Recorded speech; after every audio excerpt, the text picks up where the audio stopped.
Are you tired of feeling tired? Are you struggling with vitality? Or does your body just not feel great? Join today's hosts Monique Bradley and registered naturopath Lynette Hill to talk about your health. It's Health Bites, bite-sized pieces of health and wellness information so you can own your health.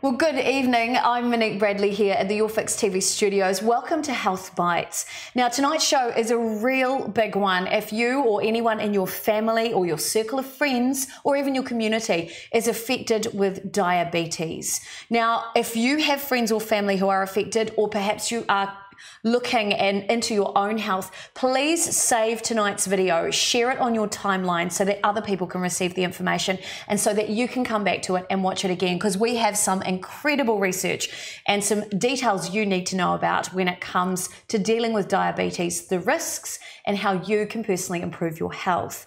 Now, it is estimated in New Zealand that over 250,000 people are currently living with type 1 or type 2 diabetes.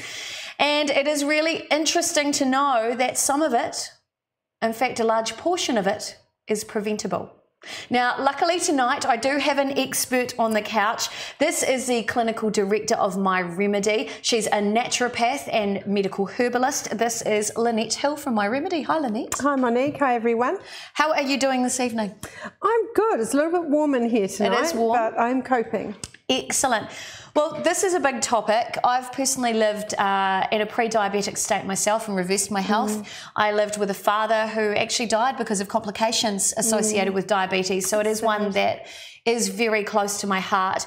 First of all, the biggest question, and this is something that I never understood as a child, how do you catch diabetes? You catch it in much the same way as you catch high cholesterol. Wow. So we don't catch diabetes. It's not a disease that we catch. It's something that, unless type 1 diabetes is something that we're born with, and it's an autoimmune condition. So that is, you know, I call it type 1. But type 2 is something that we generally create through our diet and lifestyle. So we create it through our eating habits, by becoming obese, by not maybe looking after our pancreas and our kidneys, with lack of water, right. All sorts of things, not exercising. It is generally something that we create. And my understanding is that more people in New Zealand have type 2 diabetes. Yes. So this is something they've actually created themselves. Yes, yeah. And I find that really sad, because the age is getting lower and lower and lower, and we're seeing children who are pre-diabetic. And have you heard of metabolic syndrome? Yes, I have. Yeah, so they've got all that weight around the front, and you can see it when you're just walking down the street now. It's not just a beer belly anymore as children with that shape. So we've got a lot more risk for diabetes. Okay, so who is at risk then? We're talking about risk. Who generally is at risk when it comes to this? Are we genetically predisposed to getting diabetes? Yeah, certainly that's part of it. So you've got families, your father and yourself. So, you know, there is that genetic risk. When we're doing more and more with epigenetics now, where we're looking at genetic DNA sequencing, and basically people have got spelling mistakes. So if you've got, say, a spelling mistake on, you know, the genes involved in diabetes, then you're more at risk.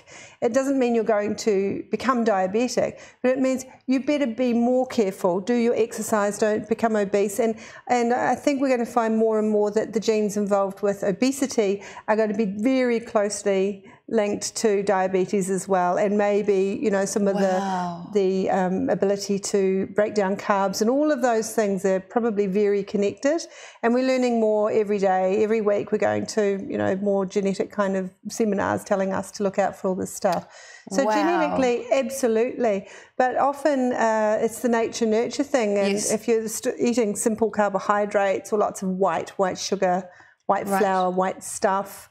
If you're eating too much, if you're not exercising. Processed foods? Oh, absolutely. Anything that makes it difficult for the body to utilise the sugars that are in the blood and has the time to digest them and uptake them.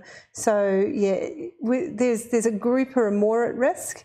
But anyone is at risk due to lifestyle. Wow. So, okay, so on that factor of risk, I know there's been several people in my family who have also gone through pregnancy and had gestational diabetes.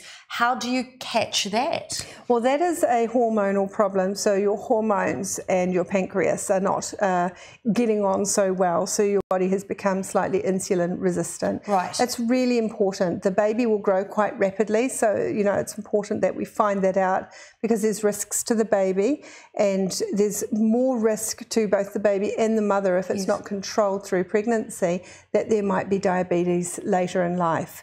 So it's usually resolves itself pretty quickly, but those women need to be really careful. It's quite a toxic situation. So, okay, so my understanding with diabetes is that there are a lot of people who are walking around with diabetes who perhaps don't even know that they're in the throes of it or they're pre-diabetic. What are the signs and symptoms people should be looking out for right now that they may be brushing off as just normal everyday life?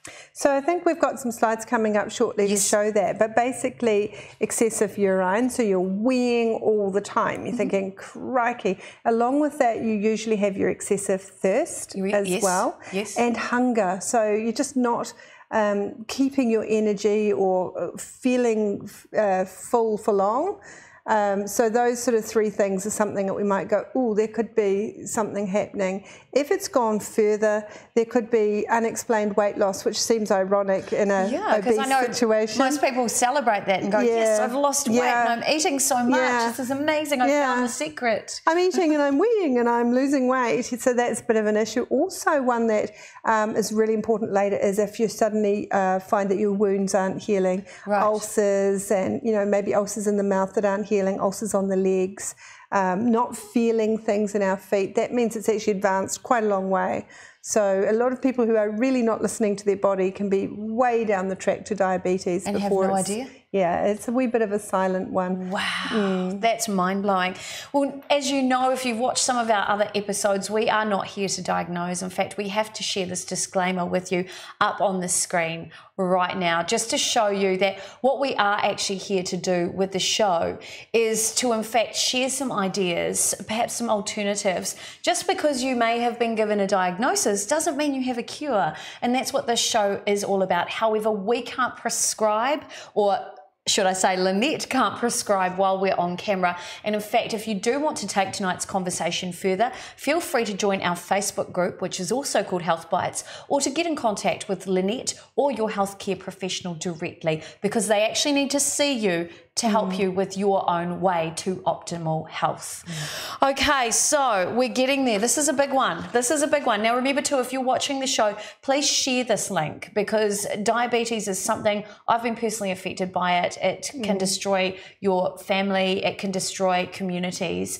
And unfortunately, with more than 250,000 people in New Zealand struggling with diabetes right now, and those numbers are on the rise, sadly, even with more education, you can still do something about it, and that's why we had to bring this topic to you all tonight.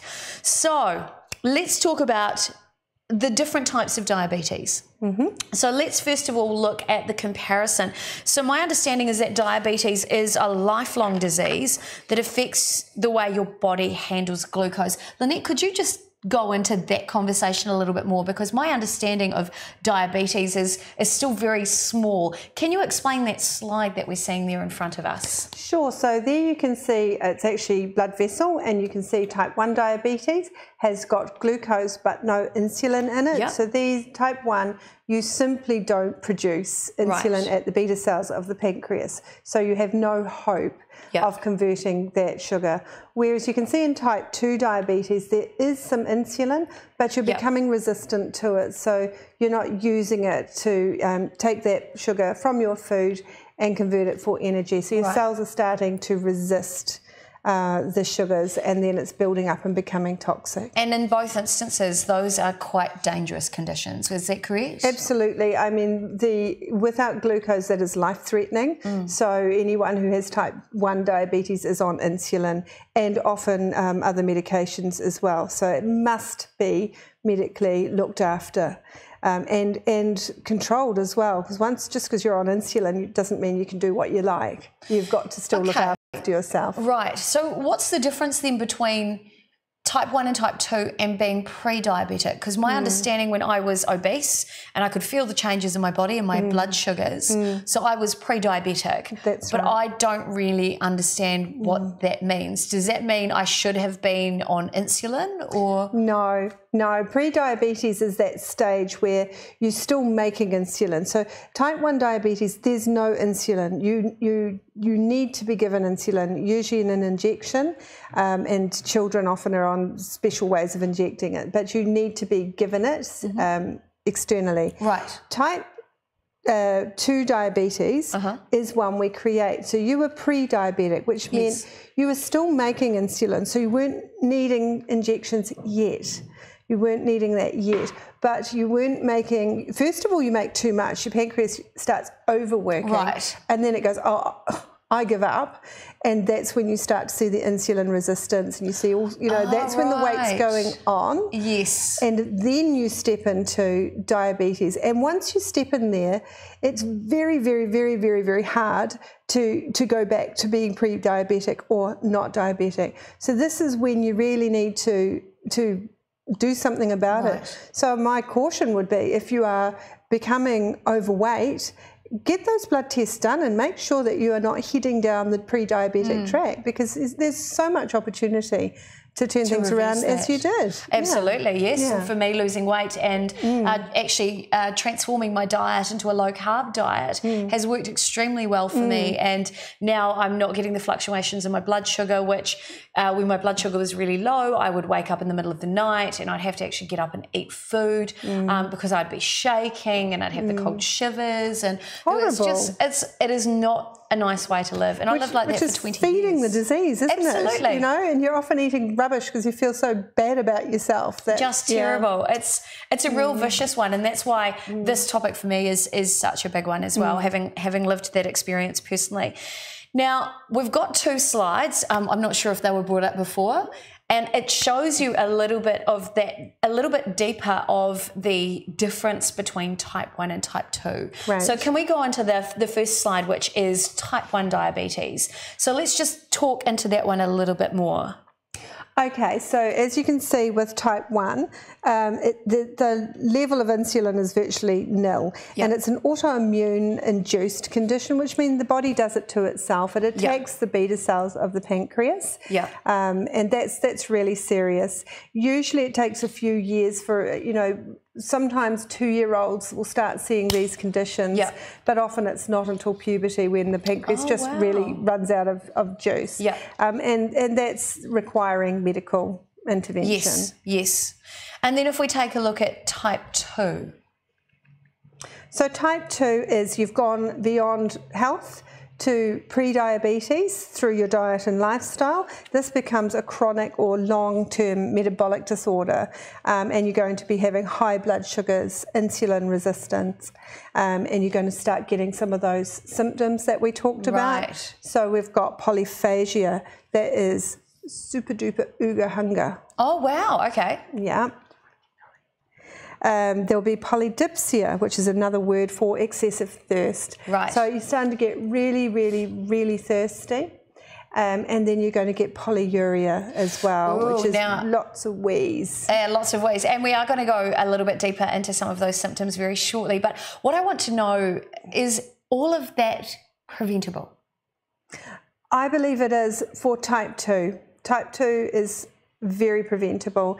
If it's created by our diet and lifestyle, then we need to look at our diet and lifestyle, particularly if your father or your mother or all of your uncles or all of your brothers and sisters have ended up with type 2 diabetes. You know that you've got the same genetic makeup. Yes. And you've had probably the same meals and the same lifestyle.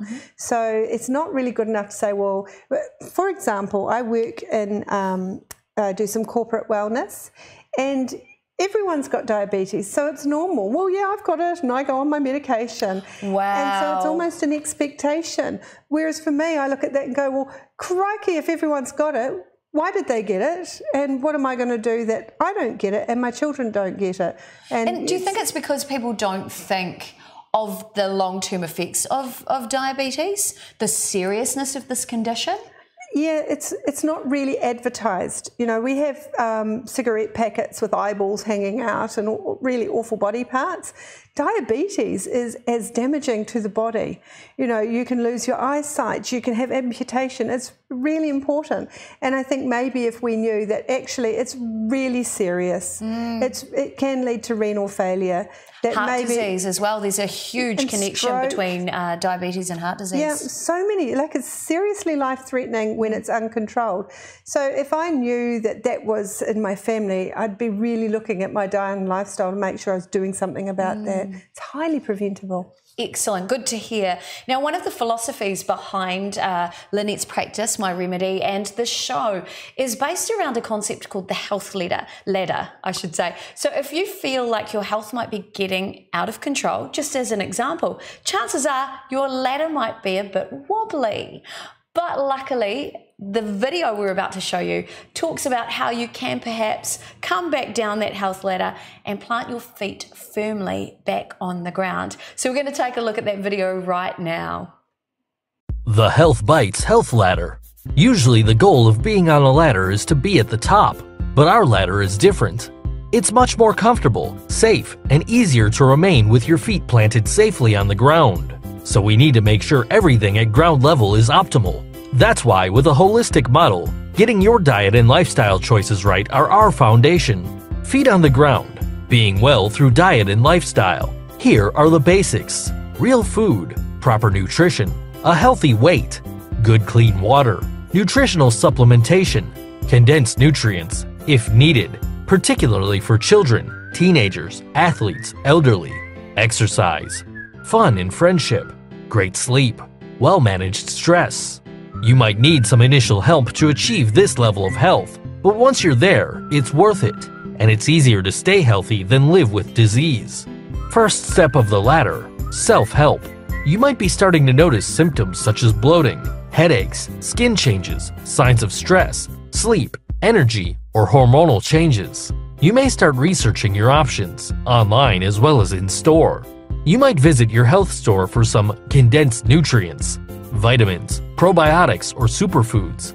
It might be time for some relaxing massage or Reiki therapy to help with relaxation and stress reduction. Second step, noticing changes in symptoms. It's time to ask for help from someone who knows how to help get you back on track. You could visit a life or health coach. A clinical hypnotherapist may help with sleep or harmful habits. Maybe your stress is coming from your work or finances. Career coach, financial advisor. So, what if you've given it a go? You've been to the store, the internet, you've tried some basics, vitamins, dietary changes, etc., but there's not enough change. Your symptoms remain. This means they're chronic. Third step, living with symptoms. It's time for therapeutic support. Time to see the health experts who are trained to make therapeutic changes to help you make positive changes, and those who can refer you for specific medical care should it be needed. Maybe a naturopath to guide and support a return to better health. A physical therapist like a chiropractor or osteopath to help with pain or better function. A counselor to give you tools in your kit to deal with your stress in a healthy and positive way. The list goes on. Light bulb moment. Maybe this is a good place to start. Registered naturopath or medical herbalist. Registered homeopath, chiropractor or osteopath. Ayurvedic or Chinese medicine practitioner. Nutritionist, counselor or psychotherapist. By working with an expert at this level, there is every opportunity that you can return to optimal health and wellness with your feet planted firmly on the ground, safe and healthy. Fourth step, diagnose disease. Follow the advice of your healthcare professional and wellness support team. Up here is where you don't want to be, at the top, feeling very wobbly and clinging on tightly. It's the toughest place to be on the ladder. You need medical intervention, medical specialist, emergency medical treatment. If you are here, You already have a medical diagnosis that may require medication or even surgery. You need to follow all medical advice now. We want you, through natural medicine, to avoid getting to this stage, support you while you're there, and support you to feel better despite your condition. So if you want to stay planted on the ground in good health or make your way down the ladder, why not consider seeing a natural medicine practitioner?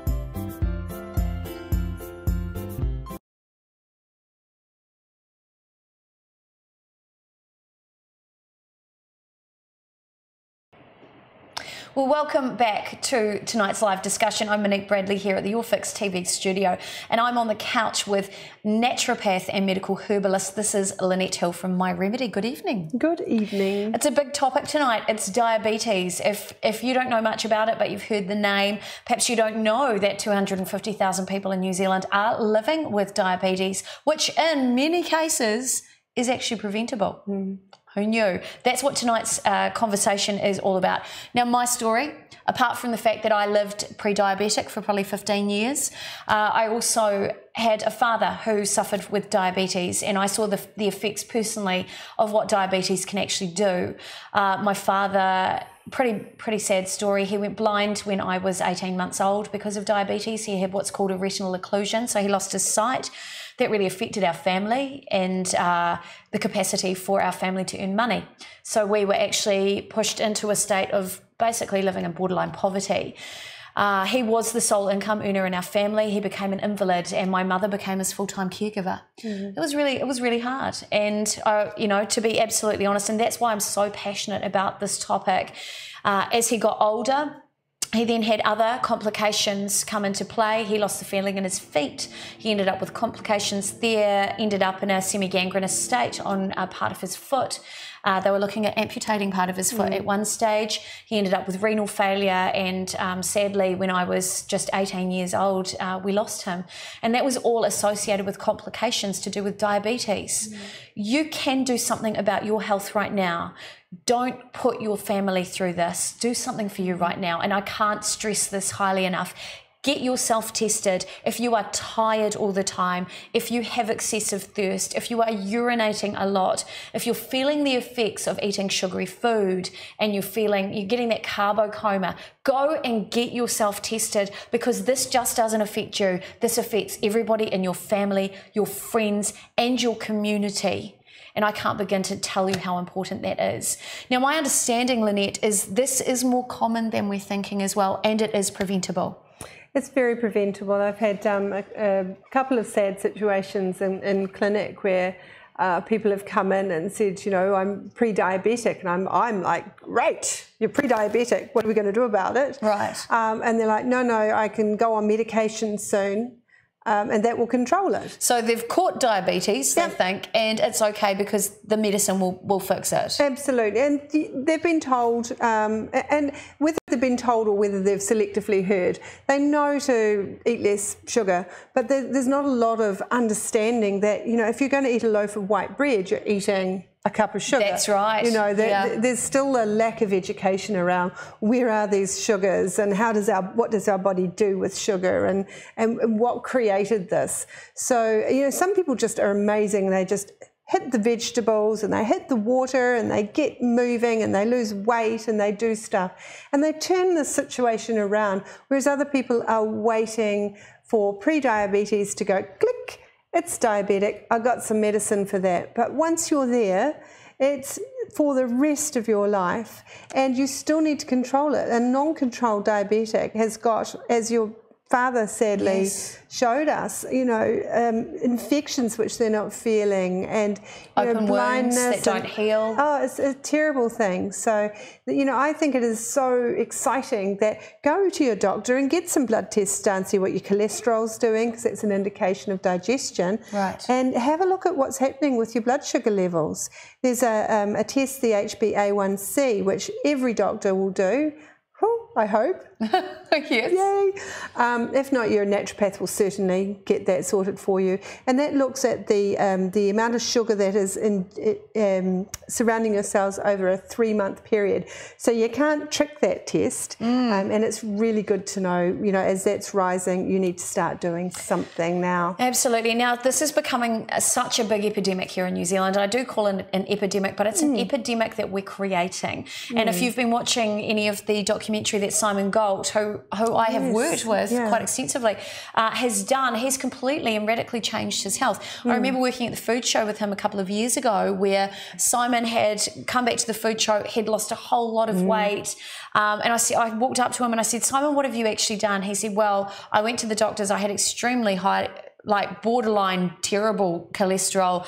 I was pre-diabetic. In fact, I had type 2, and and all I could do was think about the food I was eating, what exercise am I doing, and do some research about what I could eat to make changes without having to go through medication, which I thought was fantastic. And that's what he's done. Yeah, good for him. And look at the results. Amazing. He looks fantastic. His blood pressure's normalised, and all he did was change his diet and change how much he moved. And now he's doing things like producing stuff for people who might be sugar sensitive, like his tomato sauce, which is sweetened with stevia. Is this becoming the trend, or are you hoping it will become the trend where people will become more conscious about what they're ingesting? There's 2 trends I hope will happen. One is that people will look at what they're eating in the first place and go, actually, eating good healthy food, fruit and veggies, drinking lots of water and exercising is a good option for my family. So let's start with that. And then the second thing I hope happens is that people, you know, like Simon Gould, are going to take a look at their health and go, oh crikey, and do something about it, you know. And what a phenomenal outcome. Oh, just he's mind-blowing. I'm really impressed with his commitment. And one of his driving reasons for doing it was he had a little daughter. Of course. And, you know, when you have a family, you have more to live for. And he's not just changing his life and his health, she's going to benefit from that. She shouldn't have those same issues to deal with later, because her diet will change as a result. Absolutely. I hope. I've been watching what he's been putting in his daughter's lunchbox, actually. It's really good, healthy choices. That is so neat. So really cool. So congratulations, Simon. And if anybody watching out there is concerned perhaps about their own health, remember, please talk to your GP, talk to your healthcare professional. And if you are based in Auckland, or even if you want to do a Skype consultation, you can talk to the people at My Remedy, because they are experts in dealing with health conditions, and hopefully, as you saw from that health leader, help you walk back down that ladder so your feet are firmly planted on the floor. Now, when it comes to your clinic, my understanding is that you have a wealth of knowledge from all your practitioners, and each looks after a particular area. Is that right? That's right, we do. We've all got our favourite topics, things that we're most interested in. And I wouldn't say anyone is actually specialising in diabetes, but it's just so prevalent. We're all becoming specialists. Oh, wow. Sad to say, but congratulations that you have people there who can help you with it. Yeah, great team. So we're going to take a look at a video, just a very short video, to show you behind the scenes and introduce you to the team at My Remedy, because these people truly are amazing. Let's take a look right now. Have you ever considered that symptoms are often the outward sign of something deeper and can just be the body's way of saying, help me? The great news is that even small changes from the inside out can affect your whole health outcome. So, are you ready to make positive changes? The team at My Remedy work with you to find solutions for optimal health and can help you with many health challenges. Their team of qualified and registered naturopaths are there to help with any health condition: gut health, skin conditions, adrenal fatigue and immune health, cardiovascular and men's health, and nutritional health. At My Remedy, they also have a registered homeopath and hypnotherapist who are there to help with the deepest challenges to your health, your beliefs, your fears, your habits and behaviours. So if you're ready to create better health for you and your family, try a different approach. Visit myremedy.co.nz or give them a call on 09486 2175. My Remedy. It's your remedy.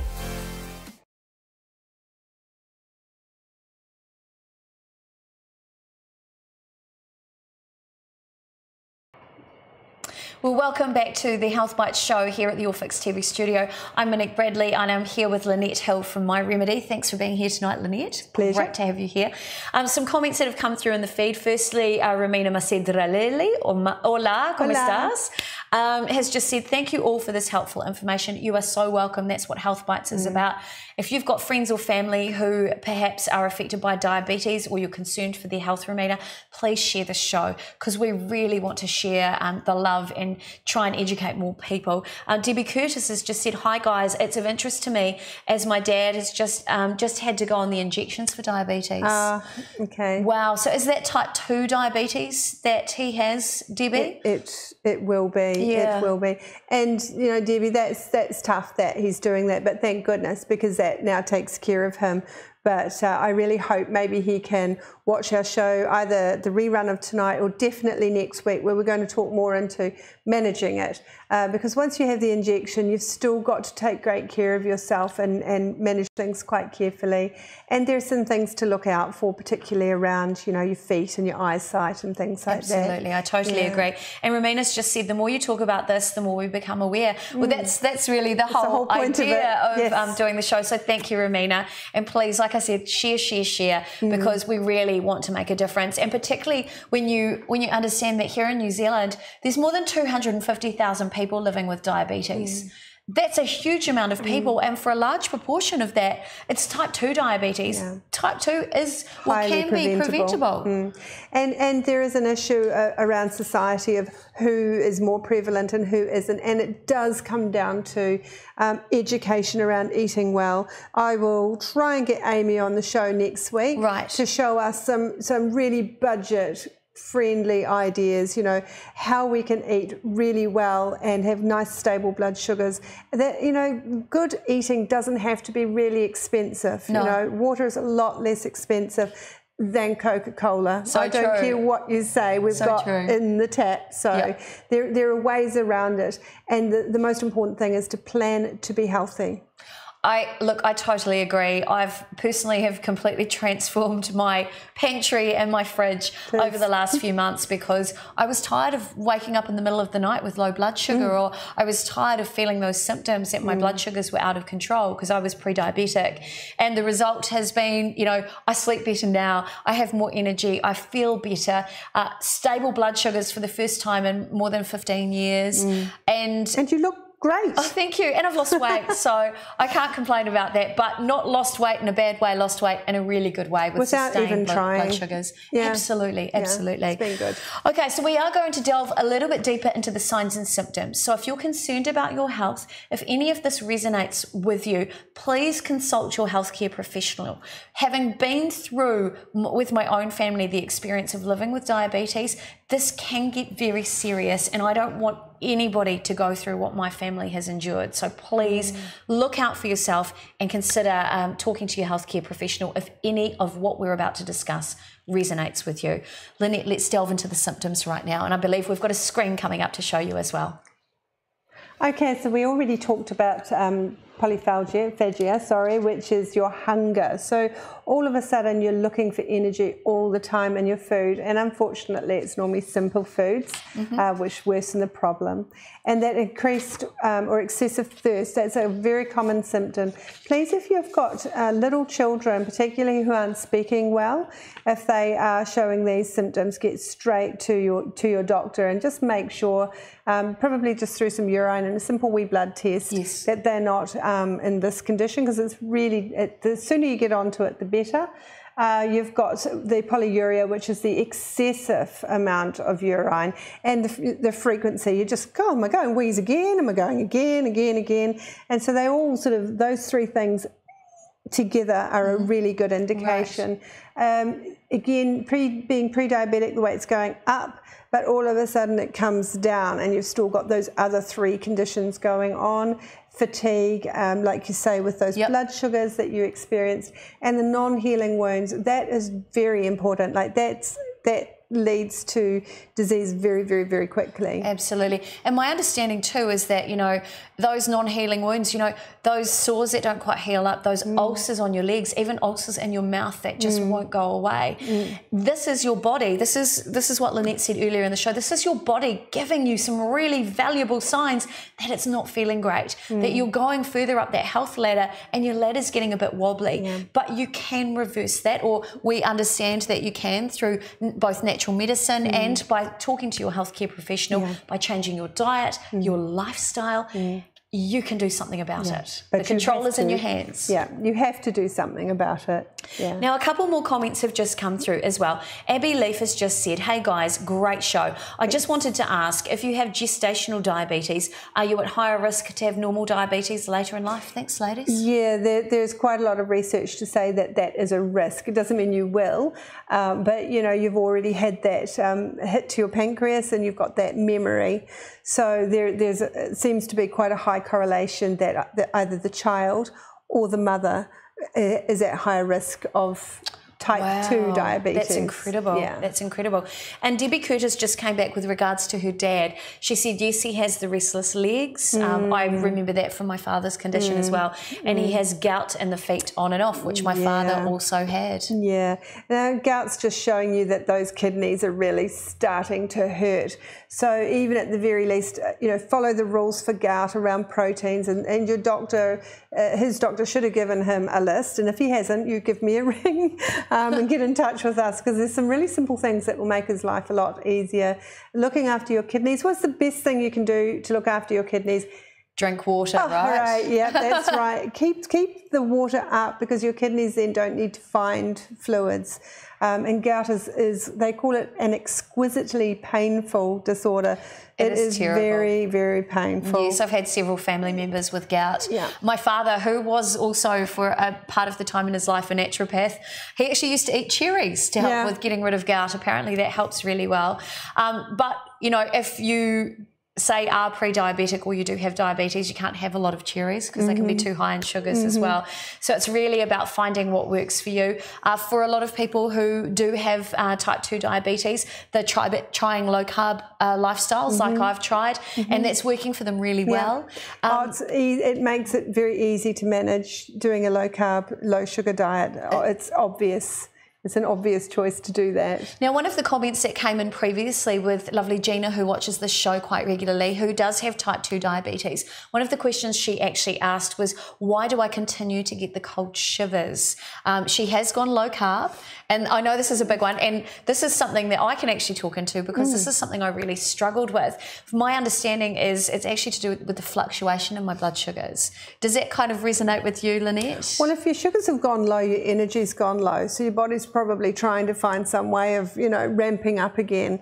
And, you know, it's an endocrine disorder. So you've got all of your other endocrine glands trying to work out, you know, does my liver need to do something? Yeah, what's my metabolism doing? Yeah, because your liver can actually provide a little bit of insulin as well. Wow, I didn't know that. Yeah, or is it that actually my thyroid needs to get on board now because I need some energy and nothing else is working? So there are all sorts of, it's a multi-system disease. Yes, it's like beautiful choreography going on in your body. Yes. So if you've got something that's not quite dancing properly, somebody in the front row, it puts off all the other dancers. Yeah, it does. It's like, what is it, the butterfly effect? Yeah, it is. Yeah, or the domino effect. Yeah, absolutely. It's not so pretty. Not so pretty at all. So I hope that's answering some of your questions. And remember, you can keep asking those questions, particularly in our Facebook group, which you can find on by searching in the Facebook toolbar, just under Health Bites. Feel free, if you don't feel comfortable asking questions while we're live, to shoot your questions into the group, because there are other health practitioners in that group that you can connect with and ask those questions directly. And as always, if you are concerned, do seek the support and help from your healthcare professional. So I want to talk about some of the other risks or some of the consequences, in fact, involved with diabetes, heart disease, stroke, diabetic retinopathy. What is that? Well, that's when your kidneys are becoming part of the disease.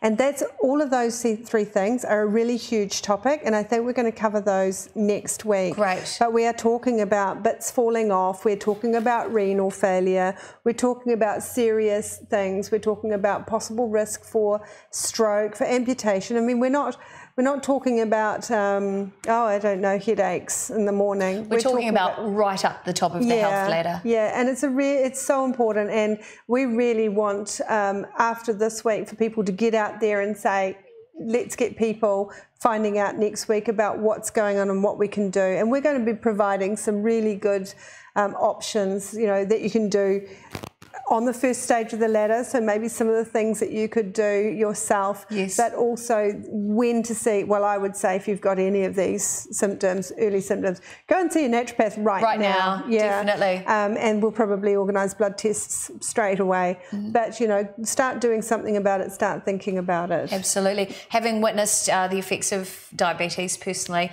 seeing my father in a condition where he had full body edema, basically the water, because his kidneys weren't functioning properly anymore. Shut down. Water backed up to about here. You know, they had to insert a catheter into the side to take the fluid out. It's terrible.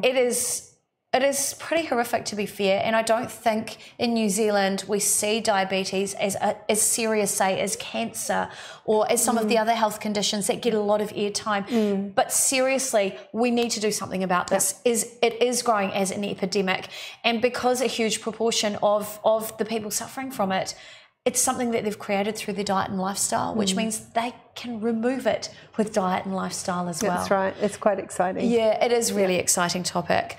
Right, now, if you are based here in Auckland, you can either come and see the people at My Remedy, or one of the clinics that Lynette actually oversees is a clinic called the Power Clinic. Now, you'll notice here on our screen, there's some information there about My Remedy, but we also are very well supported by the wonderful team at South Pacific College of Natural Medicine here in Auckland, and they have a practicing clinic on site for their almost graduating students, which you're one of the overseers, supervisors. The supervisors. Yeah. They've got 1 month to go. These guys are rocking and rolling. They're doing so well. That means the general public can come in and actually have a consultation with almost graduating students, and that means they get that at a really good price as well. Oh, absolutely. It's highly discounted.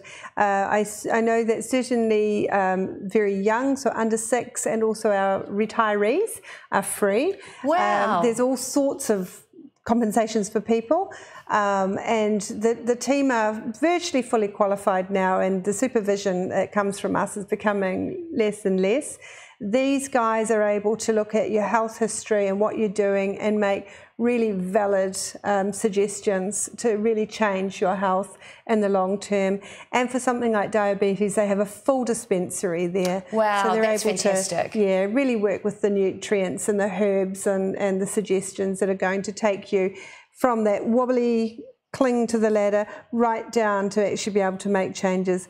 Plus, they can give amazing advice to someone who might already be diabetic. How can we manage this better and get you living an exceptional life in spite of it? So, these guys are great. Please support them, but also look after yourselves and have a really good experience at the Power Clinic. I love it.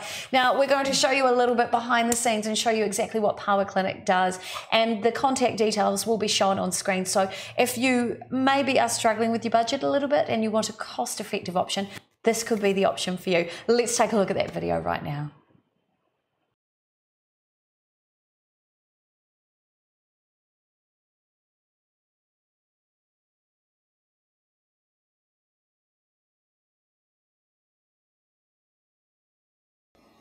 Welcome to Power Clinic. I'm Robin Carruthers, the Clinic Director. The Power Clinic is a student clinic at the South Pacific College of Natural Medicine. We've got two main functions here. One is to give our students a really good educational experience. They're the ones who staff the clinic, and they are supervised by experienced practitioners, naturopaths and medical herbalists.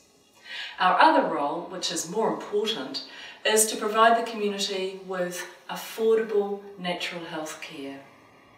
So we have free visits for under 6-year-old children and for people over 65, and our other adult normal fees are heavily subsidised. We see a whole range of people here at Power Clinic, people who've got just minor health complaints, who want to look at a wellness plan, right through to people who are on a range of medications and have quite serious health conditions.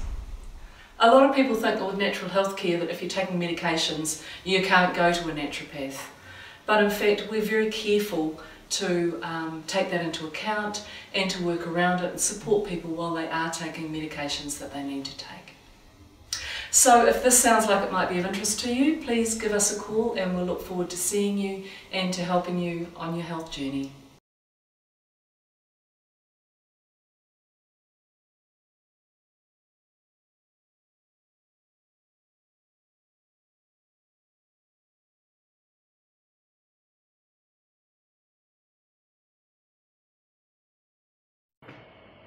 Well, there you go. That is a little bit about the Power Clinic out there at South Pacific College of Natural Medicine. Now, they're based out in Green Lane, is that right? Ellerslie. Arthur Street in Ellerslie, yeah. Excellent. And they have parking on site. Plenty of parking.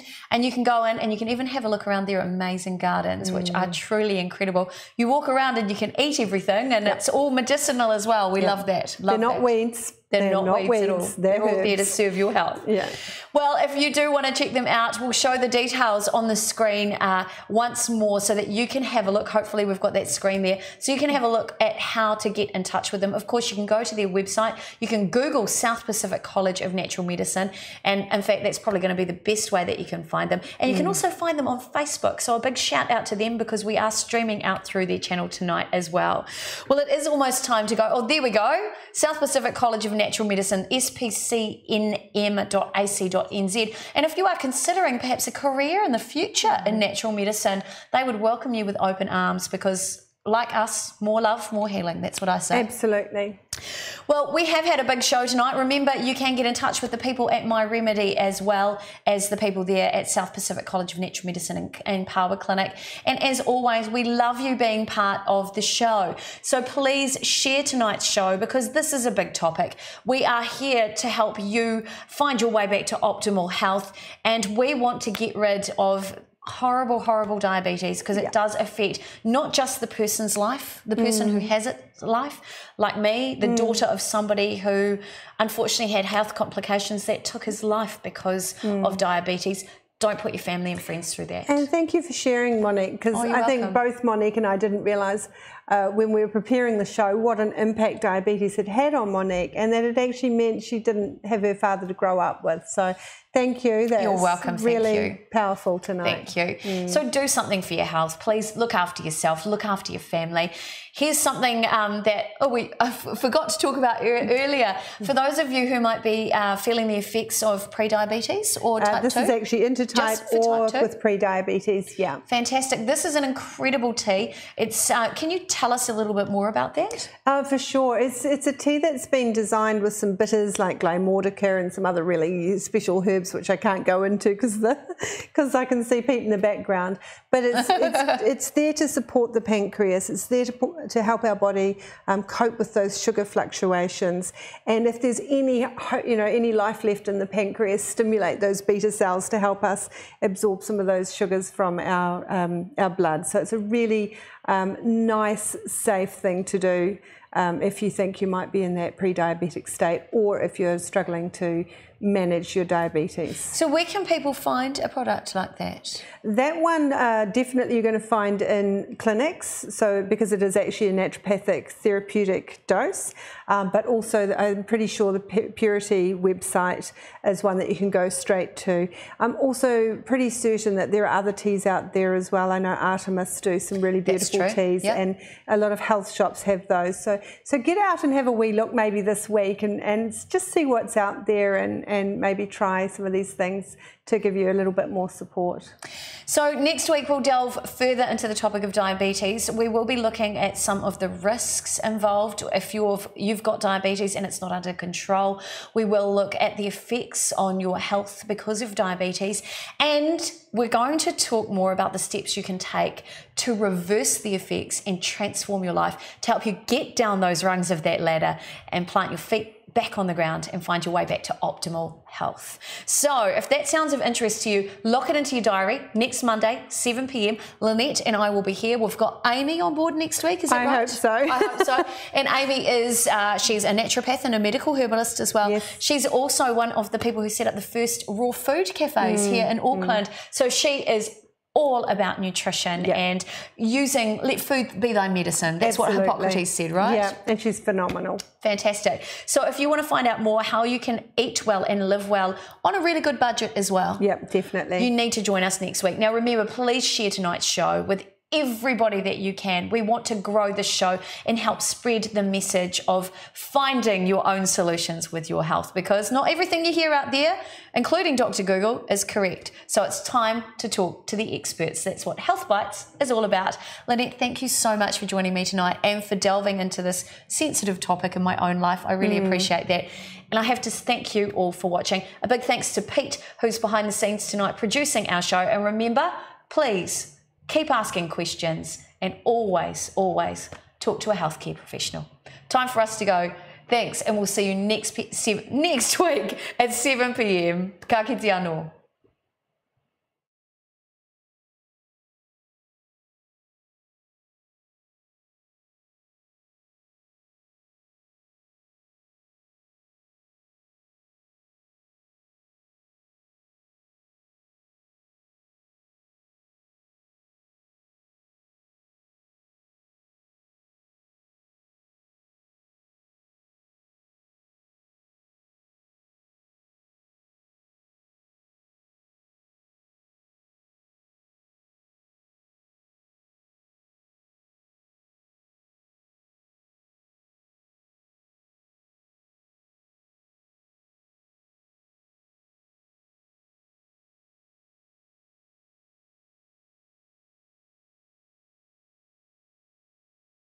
Are you tired of feeling tired? Are you struggling with vitality?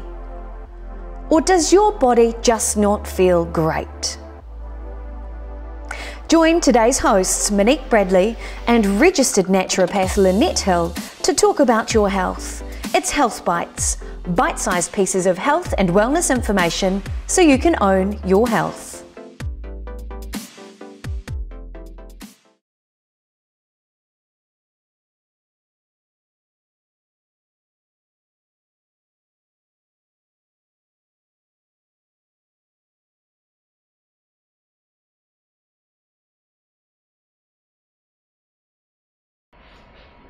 No, my hearty mind, welcome to the YourFixTV studio. I'm Monique Bradley, and tonight's topic is a biggie. We are talking about Diabetes Action Month, and with more than 250,000 people here in New Zealand affected by either type 1, type 2 or gestational diabetes, it's a huge topic, and as always, we welcome your questions and love you being part of the show.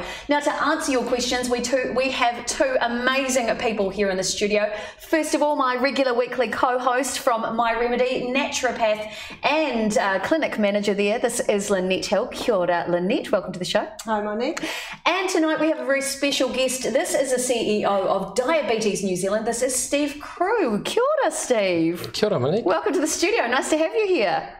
How are you feeling? All right? Yeah, fantastic. Yeah, cool. Well, we are going to delve straight into it. And remember, too, this is a live stream. So if you do have any questions at all, feel free to ask the experts, because that's what this show is all about. First of all, good evening to Debbie Curtis. Lovely to have you on the stream, as always. So, first of all, one of the big questions that came out of last week's show is, Steve, how do people catch diabetes?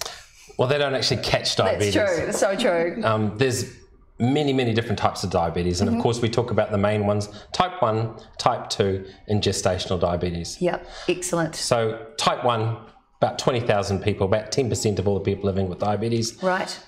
It's an autoimmune disease. They don't catch it. It just happens. We don't know how to prevent it, and there's no cure.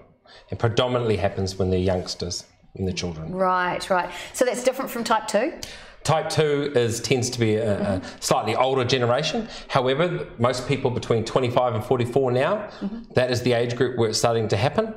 It tends to be a lifestyle issue.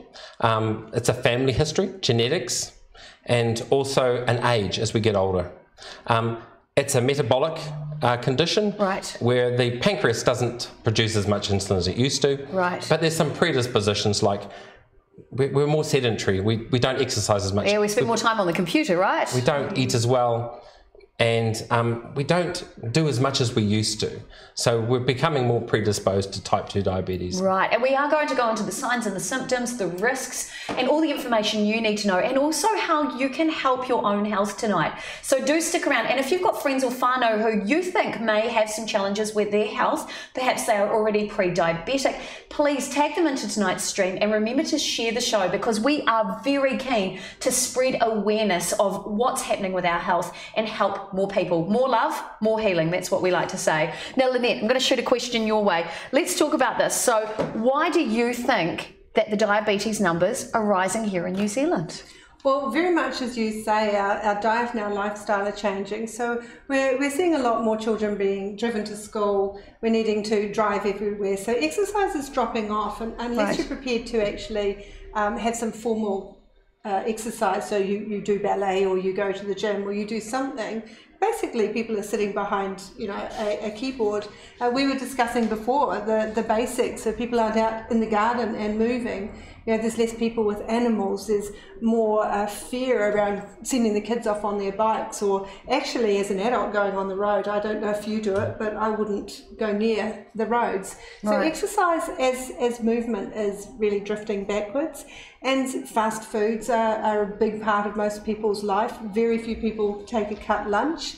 And then what we do eat is it's easy. Where's a sandwich or something, sushi, which is loaded with those good simple sugars, and that the body just goes, I'll just turn that into fat. And everything's changing. And people are also, the people I see, a lot of them tend to be waiting for disease rather than living to be healthy. Right. Okay, so it is a bit of an epidemic. It is, what I'm hearing from that is lots of lifestyle choices. How does lifestyle affect type 1 diabetes? And we are going to go more into this, but I'd like, just as we open up tonight's show and invite people to the stream, how does those lifestyle choices affect type 1? I think some of their choices are they still have to eat well. They have to still exercise well. But we need to make sure that we do know the difference between the two. Right. Never shall the twain meet. They are quite different. Yes. They are quite different. So we need to acknowledge that they're different, and we need to acknowledge within the diabetes community, but also the wider community, they are quite different disease states. Yes. So, but it's still very healthy for a type 1 person to be able to manage through exercise, and also manage through eating well and exercising well still. And if you do want to know more about type 1, for example, we do have Andrew Good coming onto the show next week, and he lives with type 1 diabetes. I believe he's just run a marathon. I believe he was doing that for diabetes awareness as well. So you'll actually get to chat with somebody who is going through that, and he's got new technology on board. I believe the pump he's using. So you'll find more out about that. Now, one of the things we didn't touch on is, as we open up tonight's show, is of course gestational diabetes. That's affecting more people. Now, you gave us some stats earlier before the show about how many people are actually affected by gestational diabetes. It's about 1 in 12 women in New Zealand will have gestational diabetes. Wow. But the scary part of that is once baby's born, it is finished. But about 50% of those women in the next 10 to 15 years will go on to develop type 2 diabetes. Why is it? Is that just because they're predisposed to it, or does it come back again to lifestyle? No, not necessarily. It's just one of those things that happen. I think there's a lot of investigation for the reasons why. But when mum is pregnant, she is requiring a lot more insulin, and also from the hormones within her body and the changes. But for some reason, up to 50% of those women will develop type 2 diabetes. Wow, that is really interesting. Debbie Curtis has just said, good evening, everybody. Really looking forward to tonight's show. Thank you so much, Debbie. Great to have you on the stream. And remember, tag people and share tonight's show, because it is Diabetes Action Month. Is that correct? It is. Yep. So this is about spreading the word and getting more people involved. It is fantastic timing. And remember too, if you do have any questions at all, share them in the stream. We are happy to answer any questions as far as we can with what's going on. But first of all, as always in our show, show, we do have to share with you a disclaimer just to let you know that we're not here to diagnose disease. We are here to show you treatment options and share some insights into some options of what might work for you, options that other people may have tried out in their own life, and connect you directly with the experts. So if you do have any medical concerns, please consult your healthcare professional, because they are there to diagnose you. They have to see you in real life to be able to help you find your way back to optimal health. Right, so if you have just joined the stream, welcome to the YourFixTV studio. I am here in the studio tonight with Lynette Hill from My Remedy, who is a clinical registered naturopath and clinical director of My Remedy, and Steve Crew. Now, he's the CEO of Diabetes New Zealand. So if you've got any questions about diabetes, honestly, send them through. That's what tonight's show is about. Right, we're delving into the big stuff now. We're going to talk about the difference. Now, I know with Diabetes New Zealand, that's this month's big focus topic. It's about knowing that difference between diabetes and type 1 and type 2 in particular. So we've got a screen graphic to show you which actually shares a little bit about that comparison, or that difference between type 1 and type 2. We're going to bring that up for you right now.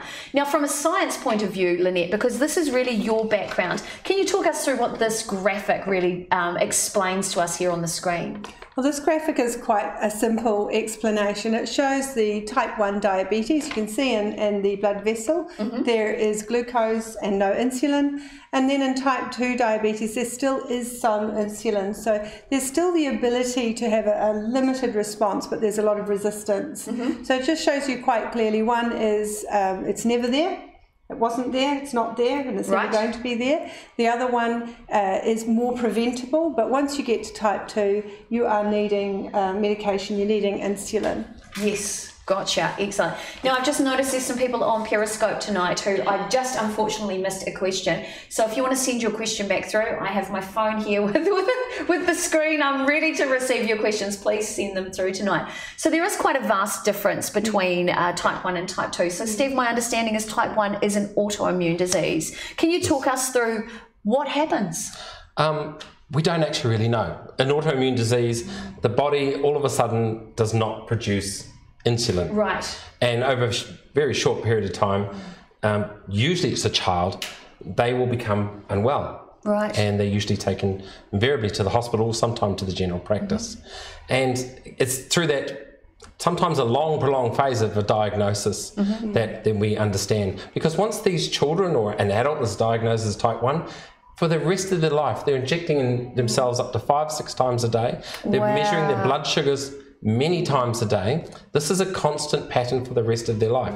At the moment, there is no cure, even on the horizon. We've talked about a lot of things, artificial pancreas, a lot of things. But at the moment, so that's why it's very, very dear to Diabetes New Zealand that we actually show the difference, but also give the kudos to these people living with type 1. It is a tough gig out there, and we need to acknowledge it. And that was why this Diabetes Action Month we decided to know the difference. Right, I think that's incredible. That's incredible right there. Sorry, Lynette? It is such a hard thing, and because it usually presents itself with those little children, you've just got to think of the extra pressure on the family. You've got kids going to parties, and they just can't have lemonade. They just can't do that at the disco. And it's quite controllable as when you're a toddler.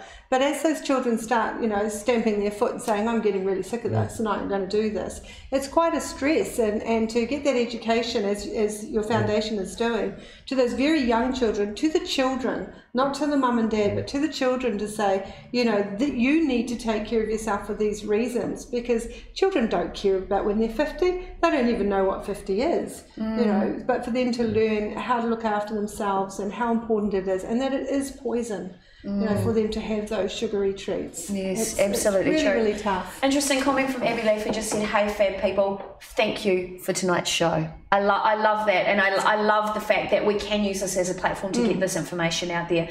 So coming back to type 1, we're talking about education. So particularly for children, what sort of education is available? Because is it my imagination, or is the diabetes numbers on the uprise? Across the board, they are about 7% a year. Wow. Predominantly that's in the type 2 space, but we have noticed that there is becoming more and more of an increase in type 1, maybe not to the same extent. We don't particularly have good numbers on that, but we do believe that it is slightly increasing. Wow. It's very difficult to understand when it's an autoimmune. We don't know the prevention cure, but we do believe that it's going there. So part of the educational part that we support is in hospital when they're first diagnosed, the endocrinologist, the awesome diabetes nurse specialist and the whole team work with the family, but it's massively overwhelming. Now some of these people think their world's coming down. Yes, and the child's sick. But also what Diabetes New Zealand wants to do is working with one of our partners beyond type 1 is to support children when they get home. Wow, that's incredible. I didn't know that. Because they're life changes. They have to make total life changes. And it's really hard. A friend of mine, her daughter had diabetes. She was type 1 diabetes. She was diagnosed really young. And we would babysit her. And it was such a palaver, you know, and we were having to put little injections into her bottom, and that was a really hard thing for me to do to a child. And we were having to monitor things, and you might be a little bit sneaky sometimes, and you know, I'd be having to, you know, I'd go to bed at night worried the one night I had to look after her that everything was under control. And from the moment she woke up, there were the injections, and it's a big deal. So how do you educate a child? Is it the role of the diabetes nurse in that moment? I think the health professionals do a fantastic job of doing that, but it's also giving the support to the family. You know, the extended family. They're the ones that really do 99% of the work. You know, once they leave, you know, the hospital, that's it. The family look after them. Wow. But it's also school. You know, how do you ensure that teachers and students are fully au fait with what they're living with, but also have the sympathetic nature to it? How do we encourage young children that they feel safe in a safe environment, that they can inject themselves in front of their friends? There's a lot and of not things, feel like a freak. So there's a lot of things that we've got to work with them, and there's a lot of barriers, particularly what we want to do as Diabetes New Zealand is to break down some of those myths, but also, you know, make sure the schools are supportive of these kids. In saying that, there's a lot of people that are diagnosed in their teens and their 20s, and recently I met a man that was diagnosed, he was 57. Wow, that's just incredible. But most of them are in children. Yes, I shared this post into Lynette and I have been members of a women's business network here in New Zealand called the Venus Network, and I shared the post out about tonight's stream saying I've had personal connection to diabetes. My father suffered with type 2. Please share this out. And in fact, the lady, one of the ladies commented that because of the work Diabetes New Zealand has done to spread awareness, she noticed she had the symptoms, went and got tested and discovered she had type 1. So congratulations to you guys for doing it. It's life-changing work. And you know, this is a serious condition. Type 1 and type 2, these are life changes. So we are going to talk into the symptoms tonight so that you have an idea perhaps of things that might be going on in your life or in the lives of your friends or your family. You need to help each other. In fact, we've got the symptoms right there. In fact, Lynette, you know, you're seeing a lot of these symptoms in your clinic. Do you want to just talk into those first of all? Yeah, there's that trio that come in and they're saying they've got their increased appetite, they're eating and they're just getting no energy from it. They're thirsty all the time, and this is dire thirst. They're very, very thirsty, and they drink 3 or 4 litres and they're still thirsty. And of course there's a lot of urine coming out the other end. Of course. But it's even more than they're drinking, and it has a smell about it. There's a sweetness to it. There's something going on. Fatigue, you're getting no energy. You're not converting your sugars into energy, so you're actually becoming toxic. So there's a real fatigue. Occasionally we're getting weight loss, and if you have already gone into diabetes, there might just be those wounds that are not healing. There's just that underwhelming response for wound healing. Right. So are those signs and symptoms the same for both type 1 and type 2? I think the first 3 definitely are. They're the excessive thirst, the weight loss, and the wanting to urinate all the time. Urination all the time. I think those tend to be the starter. Yeah, that's enough. Go to your doctor. And most people don't get that for any other reason. And if that's happening, you need to go see your health professional and have that discussion. Yes, of course. I just want to thank all the people who have been sending through hearts through Periscope. It's great to see that you guys are getting the message, and thank you for being so supportive of tonight's stream. We're here to spread awareness and education, so feel free to share the stream tonight as well. It's great to have you guys on board. Okay, so let's talk about type 2? Because that's not an autoimmune disease, am I right? It's a metabolic. A metabolic disease. Now, you touched on that, in fact, last week. So we've got the screen details there. Diabetes type 2. So, Lynette, would you like to talk into this very quickly? Okay, so we've actually got some measurables here once we get to type 2. So there are high blood sugars. So that means that there's not enough insulin to break those sugars down, and they're going up, so they're measurable, usually with a blood glucose test. There is insulin resistance. That's all part of the same thing. That's why there are high blood sugars. And there's just, well, it's all the same thing, really. Insulin is not being uptaken into the cells and converted into energy. So we see a lot of people who are just before this stage. Once they're at type 2, they are definitely here, but we will see people at type 2 where there still is some insulin production, but they're starting to go into some of those symptoms, and it's quite hard to pick. If I have anyone coming in with that trio, it's go and have a simple test done. Let's go and find out where you're at, because knowledge is power. And if you're already into type 2, we need you to stop poisoning yourself today. Right. And either get on, well, actually, all they can do is get on medication. But we still need to go. Don't just carry on poking the poison in. Yeah. You know, and stop Googling, stop asking Dr. Google, right? Absolutely. Go and find someone, a medical professional, a naturopath, or someone who really knows something, and get some decent advice. And get on your webpage. Yeah, in fact, we've got that website that will show you guys as well. Yeah. Diabetes.org. We'll just bring that up to show you right now.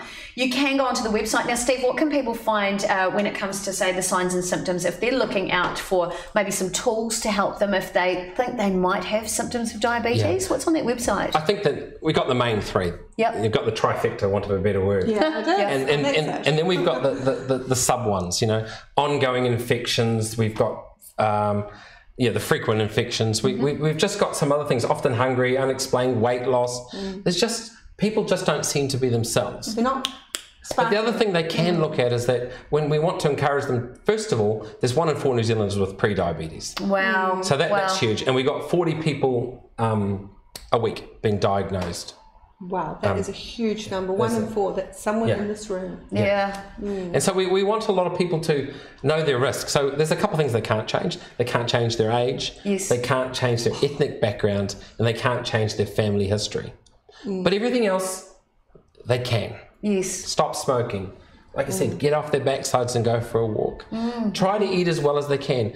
Unfortunately, in New Zealand, it's not as easy as it's said. We do have deprivation and we do have poverty in this country. Yes. Not everyone can afford to eat well, but we've got to encourage them to eat as well as they can. Because the problem in New Zealand is we're not health literate either. It's very hard to read a label. It's very hard to understand what people are trying to tell us we should eat. And with naturopathy, one of the things you've been really trying to educate people about is let food be thy medicine. Absolutely. And that's really part of that journey is, you are what you eat. Eat processed food, what do you expect to be, It is about choices where you can, what fits with your budget and, of course, your lifestyle. And we're going to have Amy coming on next week, who is a naturopath also and a nutritionist, and she's going to show us some really simple things that are nutritious and totally appropriate for actually everybody, not just someone with pre-diabetes, but anyone who doesn't want to go down that road. And you can do it on a budget. Yes, you can. Water is free, and that's one of the best things we can do.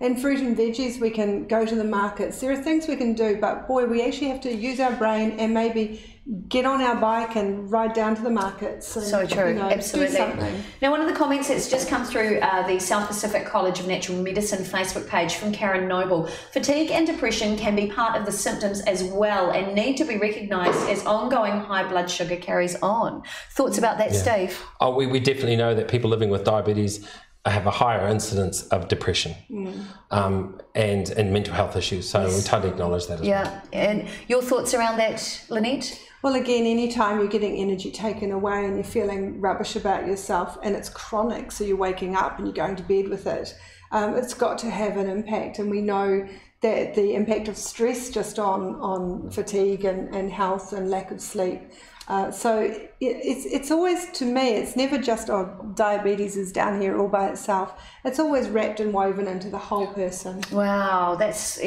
really interesting. And do keep, thanks Karen for your comment there, and do keep your comments coming through. Now, one of the things on the diabetes.org website is a thing, I noticed a really cool screen graphic. It's called the Diabetes Detective.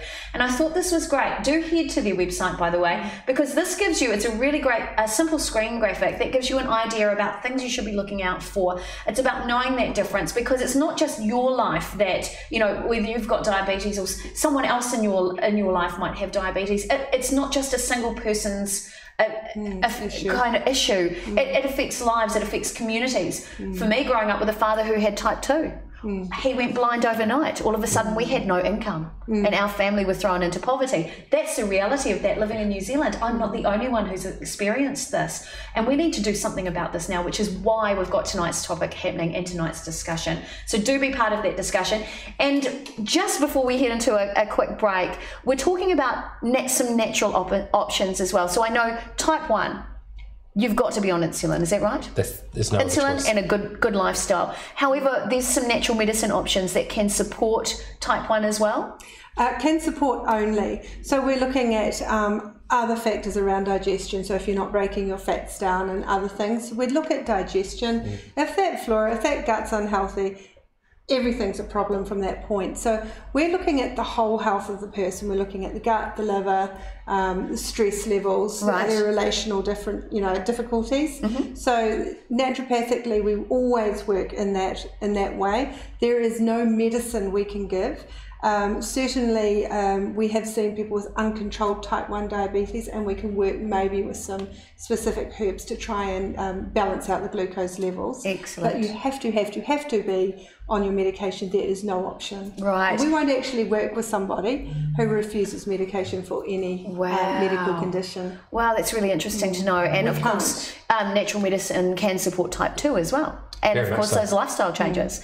So just to let you know, if you want to know more about My Remedy and natural medicine, how it could support you in your health, I've got a quick video to share with you just to give you a little insight into what the clinic does. So let's take a look at that right now. Have you ever considered that symptoms are often the outward sign of something deeper and can just be the body's way of saying, help me?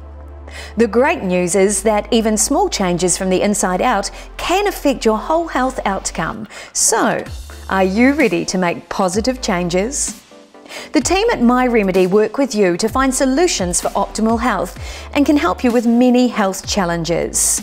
Their team of qualified and registered naturopaths are there to help with any health condition: gut health, skin conditions, adrenal fatigue and immune health, cardiovascular and men's health, and nutritional health. At My Remedy, they also have a registered homeopath and hypnotherapist who are there to help with the deepest challenges to your health, your beliefs, your fears, your habits and behaviours. So if you're ready to create better health for you and your family, try a different approach. Visit myremedy.co.nz or give them a call on 09486 2175. My Remedy. It's your remedy.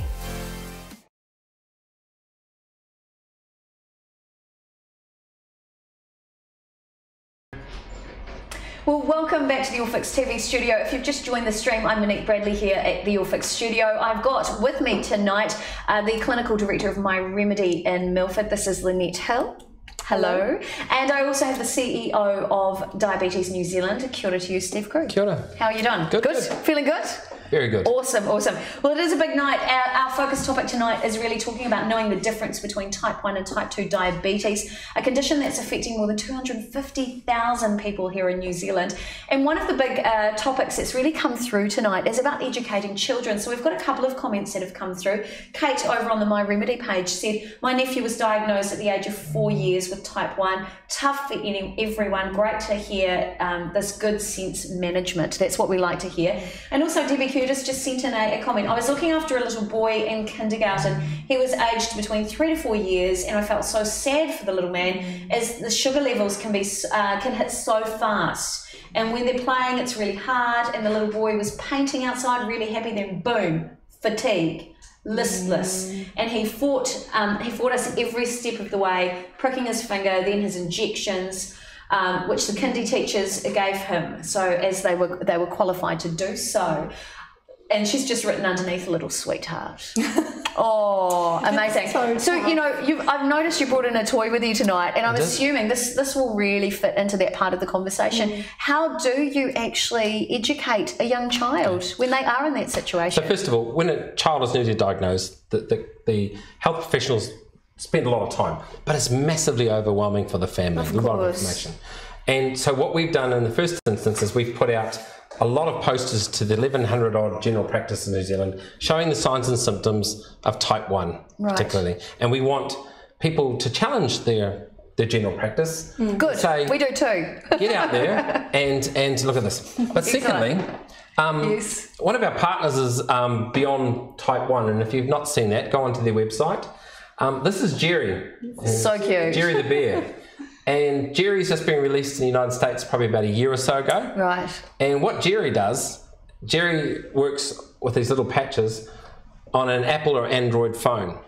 So you have the app. And this Jerry basically tells up to about 20 odd stories of how to manage your type 1 diabetes. That's cool. And we're now giving Jerry away to every newly diagnosed child in the last 6 months between 4 years of age and 10, which is this is recommended for. Oh, wow. I reckon there'd be a lot of adults who would want this as well. Because I know a few adults that have them. Wow, what a great educational tool. So we believe this is really, really great. And it's an educational tool once they've left all the health professionals and all that big clinical support. But what happens when you get home? What happens for the child that needs to understand the importance of eating well, injections, measuring blood sugar? So it's kind of a soft sell for the child to get into the habit. It's on our website now. We're pretty certain within about 4 months we're probably having to give these away to every child that's under 16 years of age, regardless when they've been diagnosed. Wow. We just need to understand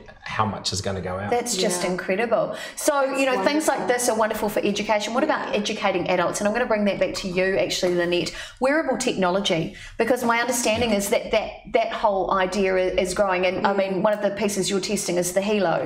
I know you haven't got yours on tonight. I haven't. But they're doing developments, and I'd love to know more about this from you too, Steve. Wearable technology to be able to monitor your sugar levels. Can you just talk into that first of all, Lynette? Sure. Well, the Helo is still under development, and it's actually under clinical trials at the moment, which is fabulous, and something I've just been working in the background with, and it's giving us real-time information on at the moment, you know, blood pressure and all, you know, all stress of the and anxiety, all the normal stuff. But the blood glucose is going to be really, really important. And the way I'm using Helo in practice is to take that information. We get the permission from our patients, and we get that information sent right back so we can real-time monitor. And there are alarms that go out to the parents that say, hey, it's gone low. Is there somebody looking after your child? And you're going to have very similar technology.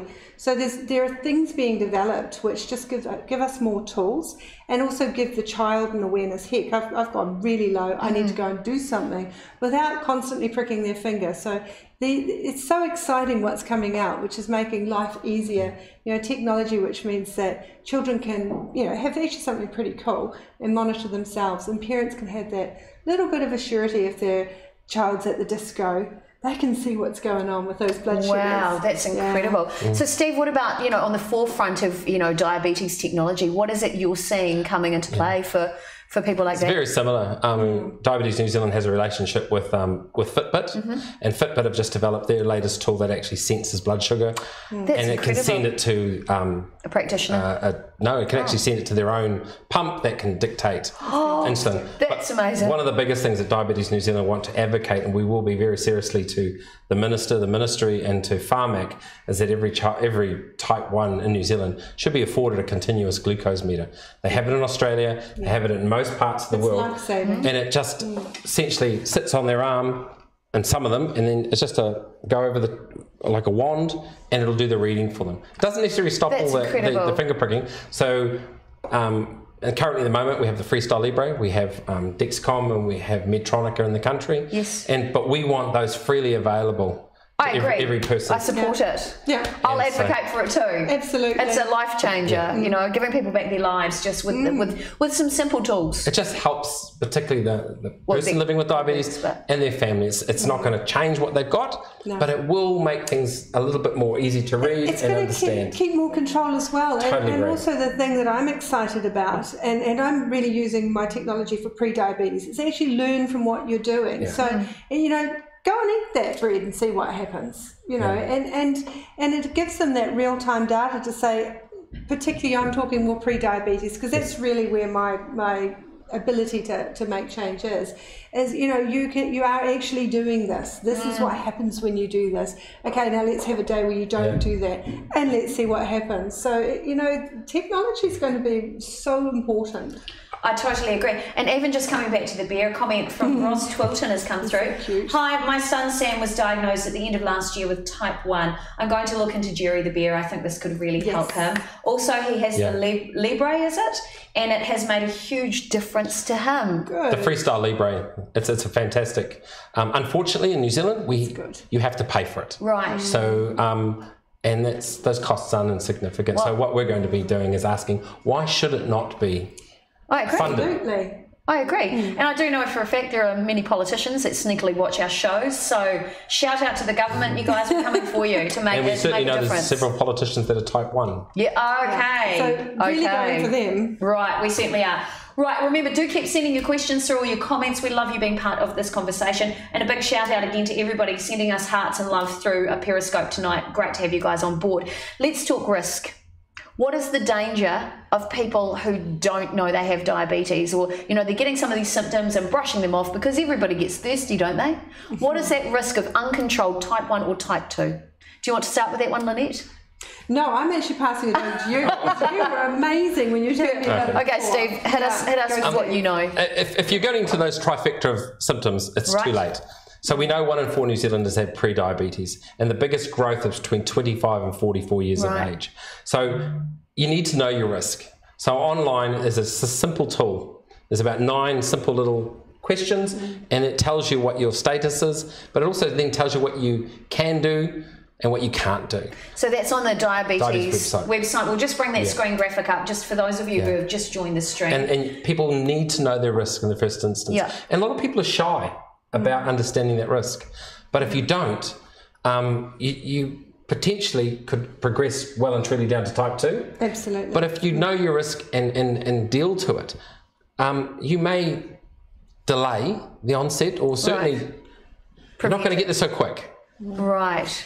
Very And so interesting. it's so important that we do it, because it all just sounds like these words, oh, you've got diabetes. What is diabetes? What does that mean? You know, there are serious medical risks downstream. You know, there is blindness. You know, there are kidney disease. There is amputation. And I know that's horrible to say, but that's the reality of uncontrolled diabetes, whether it be type 1 or type 2. Right. So if there is knowing your risk is about knowing where you're at in the scheme of things, but actually knowing the long-term, you know, the cardiovascular risk, the renal risk, and all of those other things. I think it's really important that people know, because I was saying last week, you know, we have pictures on cigarette packets that say, if you're going to smoke, you're going to look like this. And people go, horrors, that's awful, let's not smoke. Well, sugar has the same potential. This is the nicotine for the diabetic, is the sugar. So let's, you know, I think the risk is what that can do to us, and we do need to know that. And I think that's what they're looking at bringing into government, is with the taxes on sugar, or, you know, the having to label things more clearly to show people the risks, that if you ingest too much of this, you are putting your health at risk. Is that going to make a difference, Steve? Oh, I think so. I mean, certainly from Diabetes New Zealand perspective, it's sugar tax on sugary beverages and processed sugars. Yes. It's going to be very hard to put a sugar tax across everything, but let's aim for the things that don't need to be in there. They don't need. They were birthday treats. And you know, because there's so many food products. There's, you know, but it's also, rather than taking that nanny state approach, let's also get people to understand what's in the label. And then take and ask the food manufacturers to make a label that's quite simple. I mean, Diabetes New Zealand is looking very much in developing next year what we call a Diabetes New Zealand choice, meaning we've looked at it from a dietetic perspective. We looked at it, the values of our organisation. We believe, by the by, this is not a bad product. but we want still people to understand how to read it, because we can put one product there and here. You've got to understand it. Yeah. And there's a lot of products that are being sold masked as under the idea of it's a health food, and then you read the ingredients on the back, and there's 30 grams of sugar in one small muesli bar. Yeah, that education needs to be out there, which make it a health food. So we need to get better understanding of our health literacy. Now, Steve Broomhead over on the My Remedy page has just said, I've been 22 years and still struggle. Got the Libre but can't afford it. Libre made a massive difference but unaffordable. Is that why you're jumping into the advocacy roles? Totally agree. I think approximately it's about $200 at every 2 weeks or something. Oh, and that's what I believe so. And some of them, the next tranche up can be up to $5,000-$10,000 a year. Wow. So we need to be able to ensure that we advocate very strongly for these, because it does make a difference, not from just a simple point of view, but it actually regulates their blood sugars. And so when they have their body in a far more regulated state, they're far more happy, they're functional, and they don't have the highs and lows as much as they do. So it's actually going to cost our health system a lot less to not have these people ending up in hospital with surgeries that they didn't need, on dialysis and having all these things. So, it's a medical device. Well, put it this way, we now actually have it in the country. Before, people were having to import it from Australia and the UK. Right. So now there's a company in New Zealand that actually has it, and I dare say that Andrew will talk about that more the next time. But also we want people to have a choice, not just the same. So that's our big advocacy tool, particularly for on behalf of type 1 people. Bring in continuous glucose meters, that they have a choice of which type they're there, and it will make a difference. So there you go, Steve. I hope that's answered your question. There are people out there fighting for you. So keep asking these questions and keep being part of this discussion, because the only way that we can make things happen is by letting people know that there is such a huge need for this, because this really is life-changing. So thank you. Oh, Ross Tilton just said $86 for a sensor, which lasts 14 days, plus $86 for the scanner, which I think lasts up to 3 years. So lots of ongoing cost. Come on, New Zealand government, you've got to do something. Jacinda, you're about the people, so it's time to do something for the people living with diabetes. Just putting it out there. So before we hit to our next short video, a quick question for the both of you. Type 1 and type 2, making you feel nervous. Yeah, you always do this. Do you see in the future, will this be preventable, Steve? Type 1, who knows? They keep saying every 10 years. I don't know when it's going to happen. Type 2, we've got a huge issue in the world. In another 15 years, there's going to be close to 600 million people living with diabetes. No. And so it's a worldwide massive epidemic. It's the 3rd largest country in the world after China and India. The land of diabetes. Wow. So we've got to learn to address it, because it's costing our country about $1.4 billion a year, and that's one thing. But it's socially, amputations, 8 lower leg amputations a week, blindness. So people socially, their families, it's affecting everyone, not just the person, but their families. So we've got to be able to address that issue. But we also have to get to the hard part. It's not necessarily a fat, lazy disease. You're predisposed to it. In New Zealand, our Indian communities and Chinese Asian communities are the highest prevalence, followed by Pacifica and Māori. So we've got to get and do something about this. We've got to make people aware. We've got to give them the tools to be able to respond to this issue. So I so agree there. Lynette, what are your thoughts? Do you think, or do you hope, this will be preventable in the future? And what role can natural medicine play in that? Yeah, I think by taking it seriously as a this is likely to happen to a high percentage of us as an adult. So obviously with type 1, it's an autoimmune condition. It's going to happen. It's just a matter of when, which sounds very pessimistic, but that's just how it is. So we need to shelve that for this conversation. But for what I think we need to do is prevent people becoming pre-diabetic. And the way to do that is to focus on labels and our diet and our lifestyle and our exercise and our learning, and actually understand what it is to be well and to live well. So not introducing, white bread and sugars as treats. Introduce broccoli as a treat. Good luck. Wow. But no, let's just start to go. We need to go back to the land and time where type 2 diabetes was not really high. What were they eating? What were they doing? They were eating very simple foods. They weren't eating too much. They were eating fresh. They were eating, seasonal. And as they were hungry, they were moving a whole lot. I don't know if they were drinking water. I dream that people will drink more water. But I do think that we can really prevent pre-diabetes to a large degree if we do it through diet and lifestyle. Well, sadly, the rate of people with diabetes is rising here in New Zealand, which is one of the reasons why we're doing tonight's show.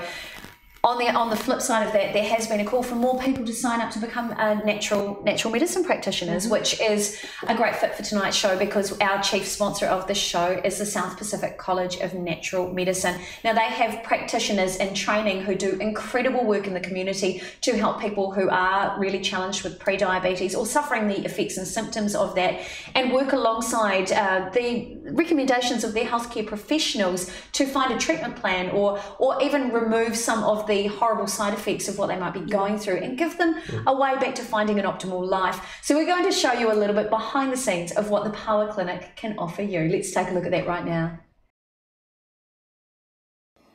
Welcome to Power Clinic. I'm Robin Carruthers, the Clinic Director.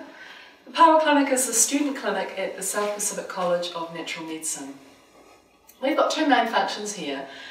One is to give our students a really good educational experience. They're the ones who staff the clinic and they are supervised by experienced practitioners, naturopaths and medical herbalists. Our other role, which is more important, is to provide the community with affordable natural health care. So we have free visits for under 6-year-old children and for people over 65, and our other adult normal fees are heavily subsidised. We see a whole range of people here at Power Clinic, people who've got just minor health complaints, who want to look at a wellness plan, right through to people who are on a range of medications and have quite serious health conditions. A lot of people think with natural health care that if you're taking medications, you can't go to a naturopath. But in fact, we're very careful to take that into account and to work around it and support people while they are taking medications that they need to take. So if this sounds like it might be of interest to you, please give us a call and we'll look forward to seeing you and to helping you on your health journey.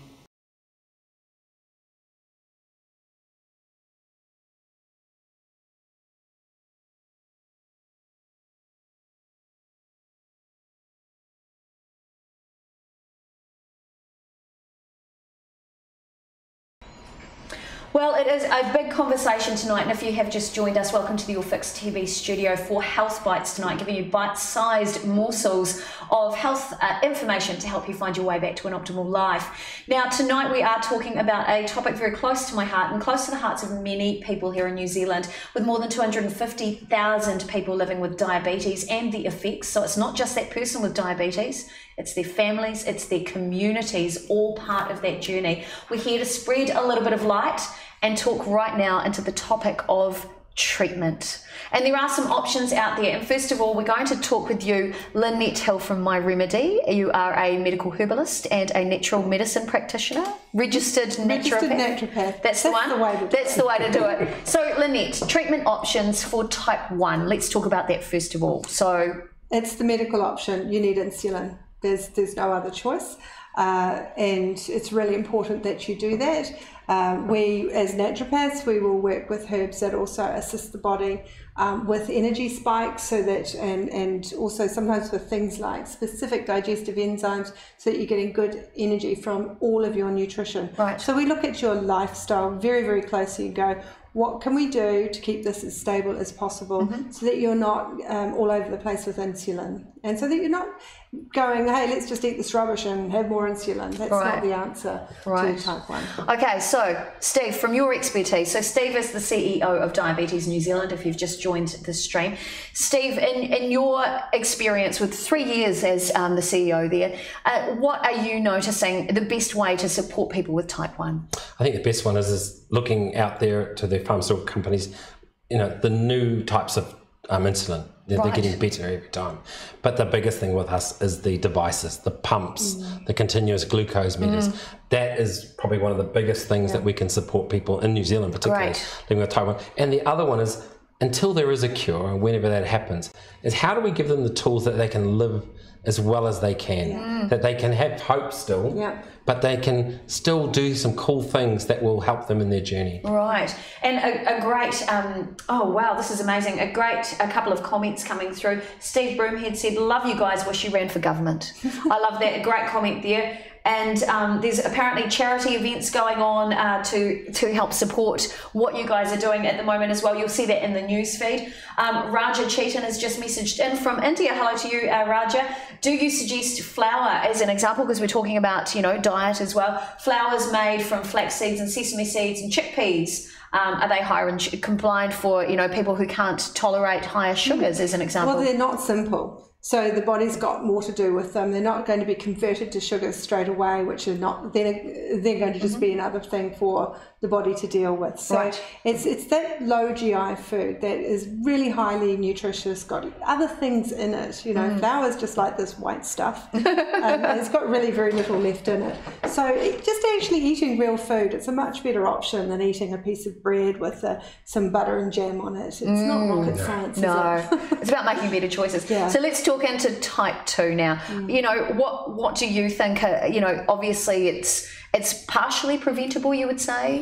Yes, to a point. You know, as we get older, our body does tend to, in a better word, deteriorate. So as we do. But there's a lot of things we can do to either prevent or delay the onset of. So if somebody's already diagnosed with type 2, so they might even be on the, you know, treatment, so they're treated with insulin like type 1? Some are, and some are in a lot of oral medication, and still diet and exercise. There's a gamut of all of them. Right. And they can, if they do make some fundamental changes, they can slowly change a few bits and pieces. I was going to say, following on from that, so if somebody's been diagnosed and they're on medication, can they turn the wheels back? Can they find their way back? Not all the way back, but they can get some resolve, yes. So somebody, for example, like Simon Gold, who has a documentary out about sugar, he was pre-diabetic and he has pretty much transformed his diet, lost a whole lot of weight, and he is more on the safer part of the spectrum of wellness. Certainly, Simon was on a lot of medication, and he says that. And he came back and I think he about halved the amount of medication he was requiring. So you've got to, like you said, understand the disease state. But also a lot of people, you know, like you say, there's Dr. Google. So what we've tried to do in Diabetes New Zealand is to make what we call a take control toolkit. A series of 40 simple things that can help you live your life better as a type 2 diabetic with some videos. We've turned it into an app. It's available on our website. People should go use it. It's simple stuff. It's not complex. It's just a bit of a buddy system to help you. Excellent. So the app they can download from the App Store, Apple iStore or Google Play? Yes. Excellent. So we're going to have a look at the website again for Diabetes New Zealand so that you can head there. And on there, there's some great resources available. There's some wonderful information to help you check out those signs and symptoms and see if somebody you might know or yourself may be affected by this condition, which sadly the numbers are rising in New Zealand, but it is good to know, good to get a diabetes diagnosis. And remember to see a healthcare professional. So make sure you head to that website to find out more. Well, it is time for us to head away shortly. Become a diabetes detective. You can do the work right now and you can find out what's going on with your own health, because as it says there on the bottom left, undiagnosed diabetes is life-threatening. So take control of your health right now. Do something good for you and for the people you love in your family. Because even if you're diagnosed, it's not just something that affects you, it affects everyone around you. So this has been a very, very good discussion tonight, and I thank you both for being here. Any final thoughts, Lynette, before we finish up tonight? Yeah, as always, I always believe there is something that you can do. So no matter where you're at, if you're medicated or not, there's always something you can do. Try and talk to someone who knows rather than spend all your time trying to work it out yourself. You'll get there much faster and much cheaper as a rule. Next week we're actually going to have some more dietary advice of actually hands-on, what can you do, what, you know, where's the sugar in this, basically, which I think is really important. And we'll have a little bit more of a discussion about taking care of ourselves, whatever stage we're at. with the diabetes journey, and hopefully preventing you even going Fantastic. that way. Okay, Steve, final thoughts from you tonight. I think first and foremost, as type 2 is the biggest issue we have, is know your risk and act on it. Yep. Yes. The second part is get a hold of your Take Control toolkit so you know how to help yourself and get in touch with good key health professionals. Excellent. And the final piece, the third piece, is that there is a difference between type 1 and type 2. Yes. Understand it, learn to appreciate both different types of diabetes, and the third one, gestational diabetes, but particularly those two, understand it. And finally, if you're between 4 and 10, you're newly diagnosed, write to us and get a GERI. Yeah, that's so cool. What a great educational tool. Now, final comments coming through. Miranda Sophie, well done, guys. Thanks for spreading the good words. Thank you for being part of the discussion, Miranda. Thanks, great Miranda. to have you on board. Ross Twilton just said, me again, a way I believe the government should support is teacher aides for preschool. Unfortunately, at the moment, this isn't available, but available at school, from my understanding. My son is 4 and his teachers are amazing, but a teacher aide should be there when they are so little. Thoughts on that, Steve? Assuming the child's type 1. Yep. Yep. It's very interesting. It's quite split. Some people don't want their child to have any. They just want to be as normal as they possibly can. Right. And there's other people want everything, aids, a lot of other things. So we've looked at that. It's very split on families. Right. I suppose that's something that you could actually talk to the local preschool and say, you know, what's your stance? How much support is there? Who knows how much? And if you've got people going, duh, we don't know, or we're really frightened of blood and we faint when we see it, then you might need to consider another place. A lot of parents, Takes more care. if particularly in primary school, you tend to have the one teacher. Yes. And the person that usually does with the first aid stuff tends to be, in the office. Just go in there and say, this is life about type 1. Beyond type 1, have some amazing support for schools and for jobs and for everything. Awesome. So yeah, there's a lot of good stuff out there in which we have. Just take that forward step. Talk to the teacher. Be proactive, talk to the teachers and get that conversation happening. So thanks, Ross, for sending that information through. Great to have you again as part of the conversation. Steve Broomhead, how could I work with diabetes, Steve, being a type 1? As in, what do you mean by that? How could you work with diabetes? Can you give us some more details there, Steve?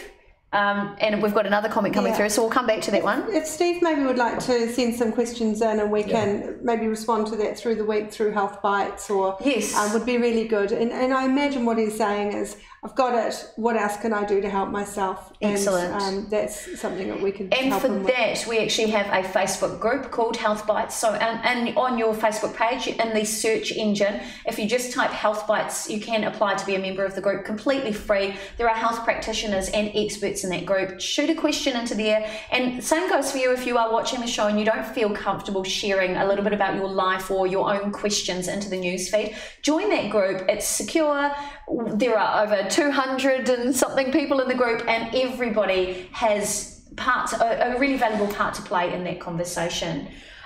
Jess Cree just said, thanks to you all, the panel was outstanding. Thank you, Jess. I love the push on understanding the difference between type 1 and type 2. Lynette, you look fabulous, which is always nice. I will pop in and see you again soon. So that's fantastic. So Steve's question, how could I work with diabetes, being a type 1, job-wise? What do you want to do, Steve? Get in touch. That would be the first thing I would say. Give me a call. Yeah, get in touch with Diabetes New Zealand. That's what we love to hear. Fantastic. Thanks for clarifying that. I won't put you on a diet. And that's what the show's all about. Well, it is time for us to head away. Remember, you can join the Health Bites Facebook group. We love you being part of that. It's an open discussion where if you've got a health concern or, you want to know a little bit more, you can talk directly to the experts. That's what the group's about. And as always, a big thank you to the South Pacific College of Natural Medicine for coming on board and being the chief sponsor of our show. We love having you guys with us.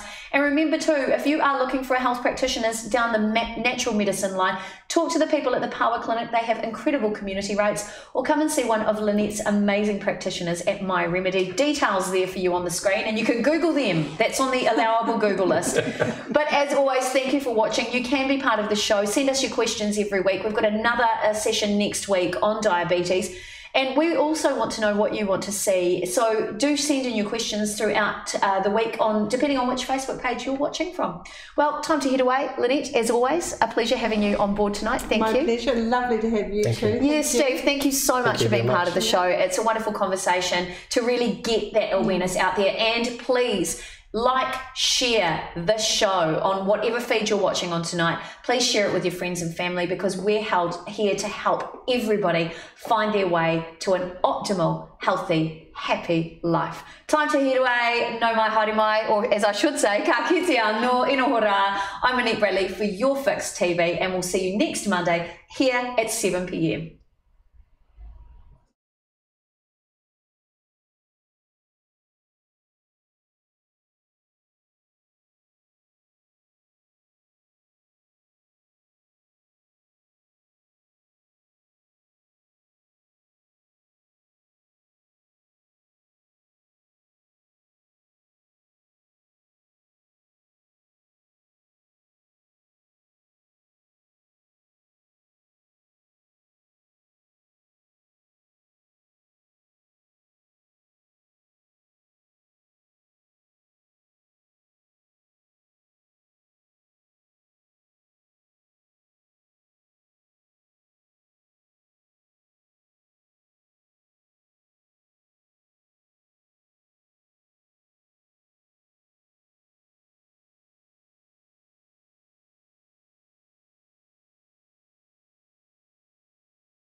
Are you tired of feeling tired?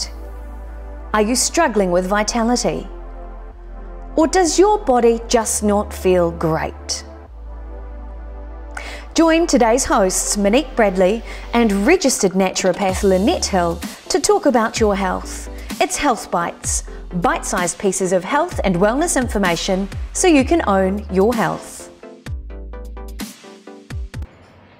No mai haere mai, welcome to the Your Fix TV studio. I'm Monique Bradley here for Your Fix, and tonight it's a big topic. We are talking about diabetes type 1 because it's Diabetes Action Month, and I am here as always with our guest expert. This is the lovely Lynette Hill, registered naturopath from My Remedy. Kia ora, Lynette. Hi, Monique.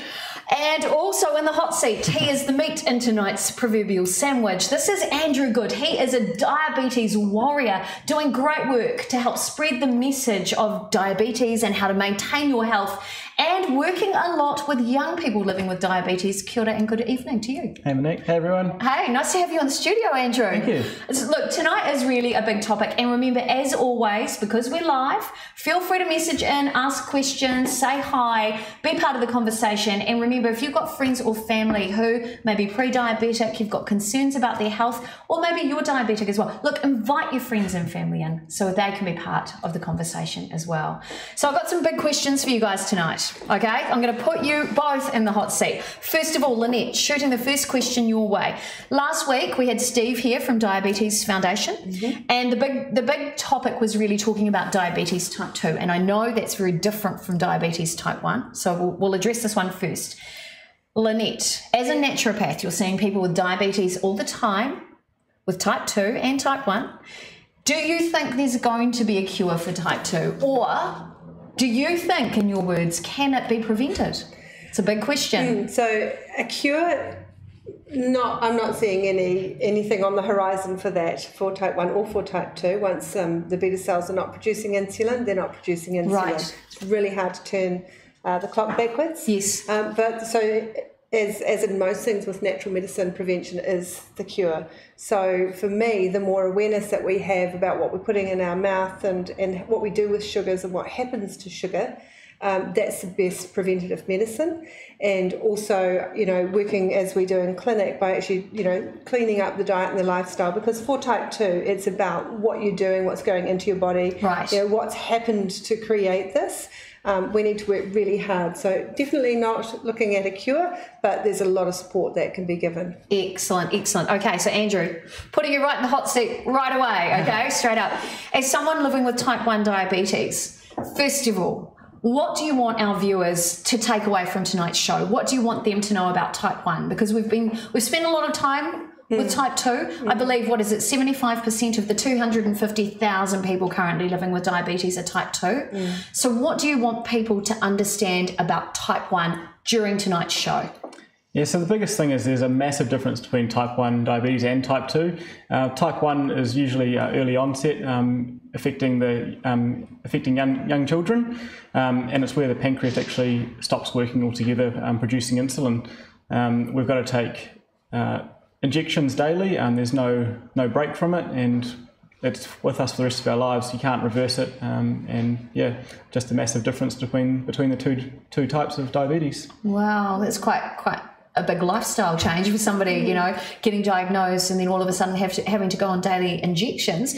I know we're going to delve into your story very soon, and also talk about the way that you maintain your lifestyle, being type 1 diabetic and the technology behind that. I'm so excited to share that with you guys tonight. Now, remember, as always, we are live, but we do have to share this disclaimer with you because, of course, while Lynette is a registered naturopath, she is not here to diagnose you tonight. We can't do that through the show. Your best bet, if you have concerns, if anything resonates with you as we discuss signs and symptoms, your best option is actually to talk to your GP, your healthcare provider, and find out what's going on with you. It can be a really simple test to potentially save your life. We are talking about diabetes. This is the third episode in this series, and we are really excited to bring this to you as it is Diabetes Action Month here in New Zealand. And with more than 250,000 people currently living with diabetes, it is time to do something about this and spread the word. So we're going to have a quick chat first and foremost about type 1 and type 2. So Andrew, yes. In your words, as somebody living with type 1, can you explain to our viewers what type 1 diabetes actually is? All right. Putting you right on the spot right tonight. On the spot. Let's go for it. All right. So type 1 diabetes, as I mentioned just before, it's where the pancreas stops producing insulin.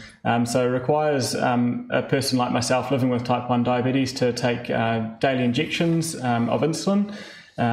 It could be up to either from two injections a day up to 6 or more. Wow. Or it's using a device called an insulin pump, which feeds a continuous drip of insulin into the body throughout the day.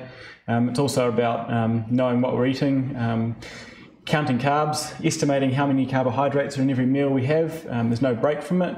Once we have a guess at the carbs in a meal, like some of these things on the table in front of us.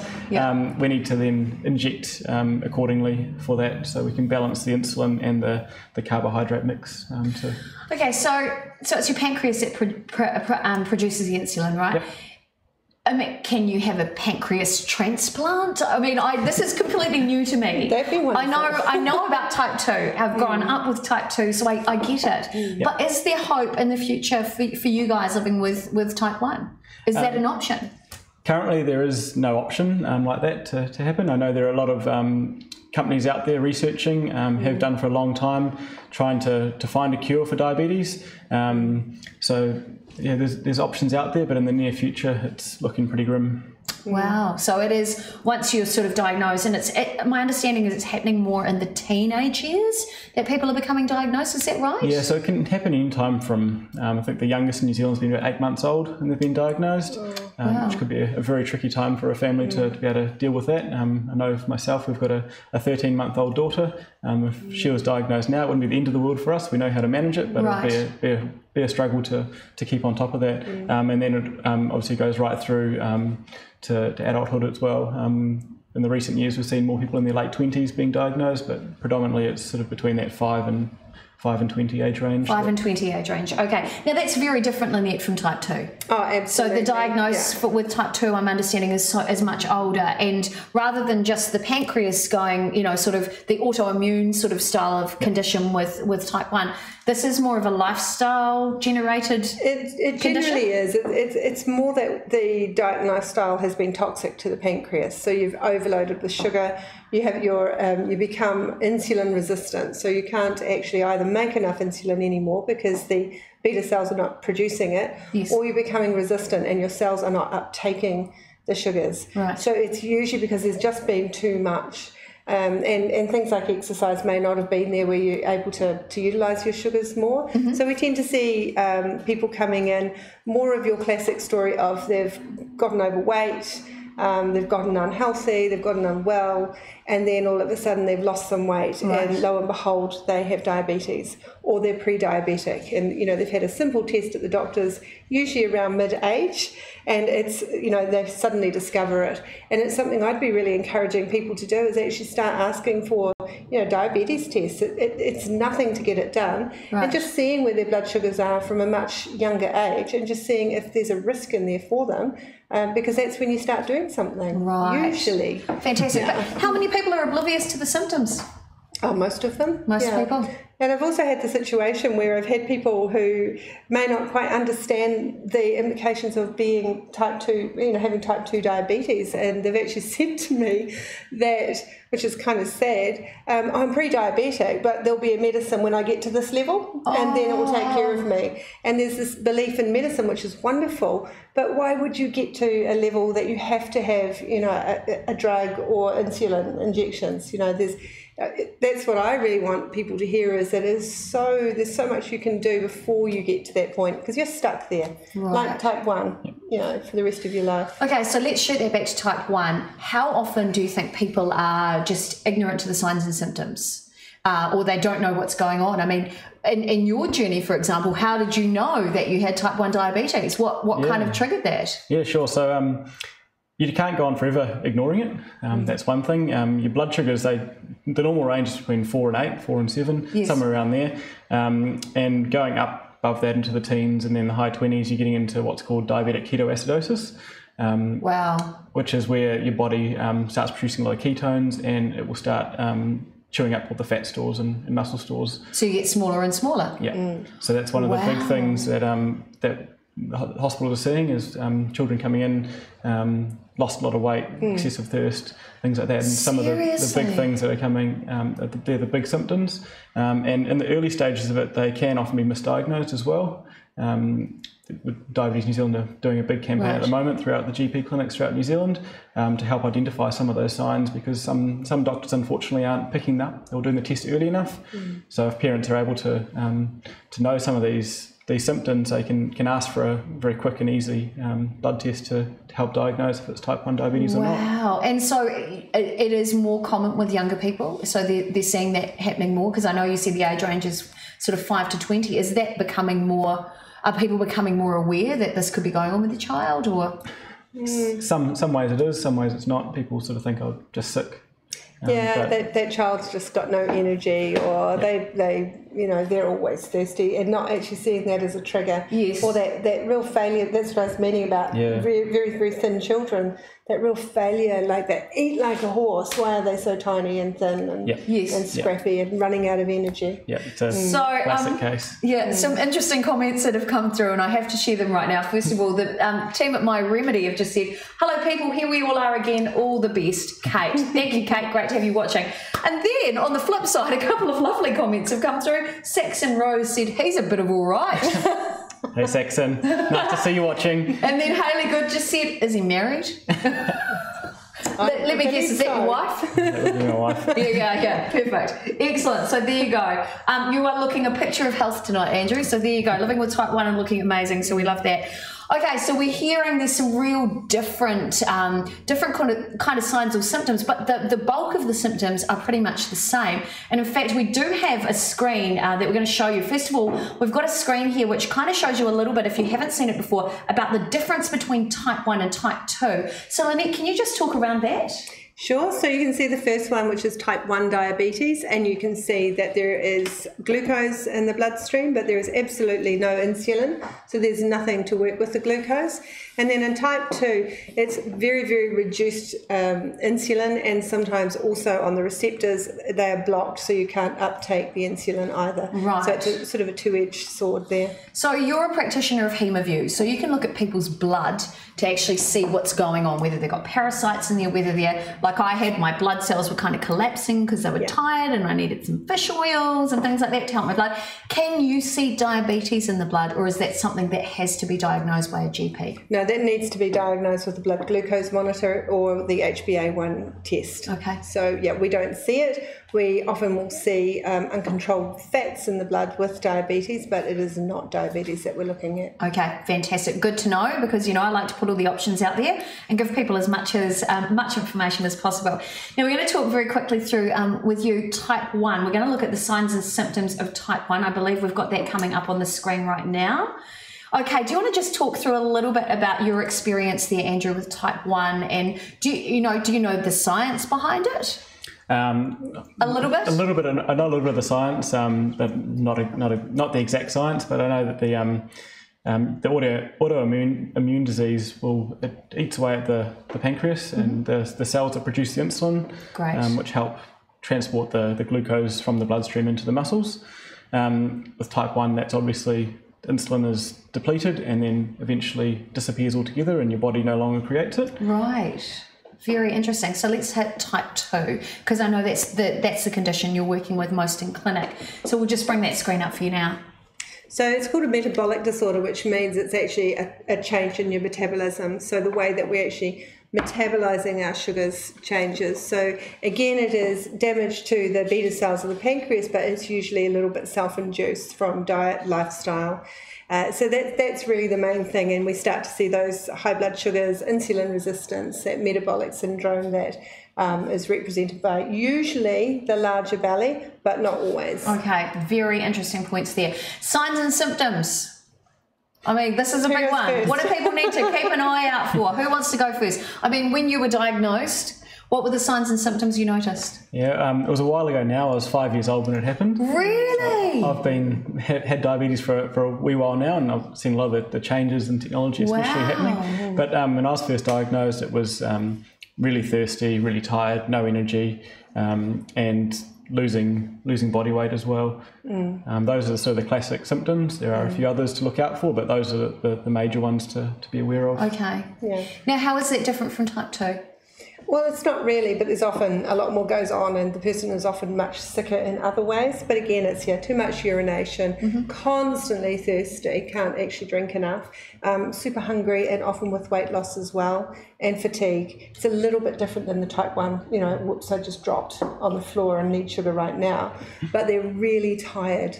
You're not getting their and we do have a list of the symptoms there on the screen. So if you feel like any of this, if you're ticking the list right there, if you're ticking off the list, I'm not saying anything, but talk to your GP. Because we can't talk about anything. We can't diagnose here, but talk to your GP. And that non-healing wounds, that's I don't know if that's a type 1 issue, but it's definitely something that happens in type 2. It's a real clue where they're starting to get ulcers that are just not healing. There's just, you know, there's just that poisoning, that blood is not healthy.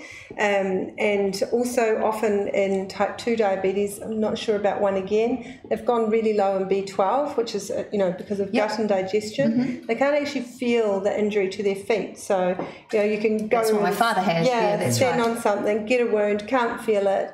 Your blood's not cleaning things up as you should, and you know, hey presto, you've got a really nasty infection. That typically happens with in type 1 as well, with poorly controlled diabetes, where the blood sugars are continually elevated. That leads to those same symptoms. One of the other more funny symptoms of type 1 diabetes is your breath smells a bit fruity as well. Oh. No, I'm okay. But you made me check. Yeah, there you go. Mine just smells of cashew nuts. That's a really easy one to find out. Yeah. You know, if someone comes up to you and they smell fruity, have they just had a lolly, or should they go and get their blood checked? Wow. Do you notice anything interesting like that with type 2? No, I don't actually get that close. Okay, perfect. Good. Perfect. So with both type 1 and type 2, because I'm pitching you each as the experts tonight, with type 1 and type 2, how important is what you eat? So we'll start with type 2, because we've discussed a little bit of this before. Yeah, to me it's all important because it is a manageable disease. So you sort of manage your way into type 2 diabetes. So, you know, once you get there, there's already some pretty good bad habits created. So it is about looking at, and I'm sure we'll talk about this later, at you know, what's in your food and understanding it, and at your habits and how much you eat, because it's something that you have to turn around and reverse. And also stress and exercise and all of those things, they often have been part of the journey there. So often there's a lot more unravelling to do, a lot more counselling to do, because you've lived your life and, you know, oh, I got away with that, I can do that. And all of a sudden, no, you actually can't, and you're on medication and you can't have any treats anymore. So it's not a very nice time for people. Right. Okay, so how is that different for you? Because obviously you've had this for a couple of years now. Just a couple. And so how important is, you know, you're also training, so you're running your fundraising at the moment for a charity, a diabetes charity? Yeah, that's right. So I'm myself and my wife Hayley, we're running or competing in the Taupo Half Ironman in 3.5 weeks' time. Cool. We're hoping to complete, not actually win, and get across the line, which would be fun. For those of you who don't know, Half Ironman is a 2-kilometre swim followed by a 90-kilometre bike ride and a 21-kilometre run. I can't even ride a bike. Oh my goodness. Maybe we'll just do the walking part of it one day. Yeah, that's true. So it is a big event, and having diabetes, it's a big balancing act to make sure. Yeah, how do you sustain your energy throughout that race? Are you having to eat bananas all the time? Bananas are actually really good. They have a good amount of long-acting carbohydrates in them, so they are definitely part of the plan. But it comes down to a lot of practice, testing and measuring what's actually happening throughout a training session, and be able to balance the amount of insulin being given with the food and nutrition that your body needs to actually sustain through the exercise. Wow. So your pre-training is not just about getting fit, it's going, right, when I do 2 hours at this speed, I know this is what happens to my body. So you're managing that all the time, so there's no big surprise. It's a tricky one, and over this Diabetes Awareness Month this November, I've been trying to showcase a little bit about what having diabetes is all about through my Instagram page. That's what I've noticed. Yeah, that's what I've noticed on social media. It's been great. It's really about, there's everything, all these little bits and pieces that you have to do throughout the day to make sure that the balance is right with the insulin and food. Don't always get it right. Very rarely you get it right. It changes all the time, and you've just got to go with it and make the most out of it and learn from what's happened in the past. Well, that's truly amazing. Great comment from Amy Lynn, who was supposed to join us tonight. Amy Lynn, shout out to you. She is our nutrition expert on the show. She actually just sent in a message saying no processed foods. But now, we were talking about this before the show, Amy. With type 1, you still eat a little bit of junk food and processed food here and there? So, Hayley, block your ears, please. On the way down, I did have Macca's for dinner. It's all good. For the type 2s, maybe not a best choice. But having type 1 diabetes, it's not a restrictive thing. It's just one factor you need to think about when you are when you are eating out, when you are doing anything in life really, and you've just got to be able to balance it and know what the effects are going to be of having a high fat, high carbohydrate meal. Gotcha. Excellent. So there you go. So Amy Lynn, yes, no processed foods occasionally. And as a naturopath, I'd say whether you've got type 1 diabetes or you haven't, Macca's is a sometimes food. Exactly. Anyway, but you know what Amy was saying about the processed foods, you know, particularly when we're looking at someone more into it's through diet that we're going to manage it. You know, processed foods have had their nutrition pretty much processed out of them. So it's just like food-like stuff. You know, looks like a chicken, tastes like a chicken, but you know, so getting those real whole foods and the foods that, like you say, with bananas, long sustaining. Yeah. It's really important, and yeah. So Sajjad Khan just said, great, thank you for watching the stream tonight. And your wife Hayley just messaged in and said what? What? I was like, what? Yeah, you got told off.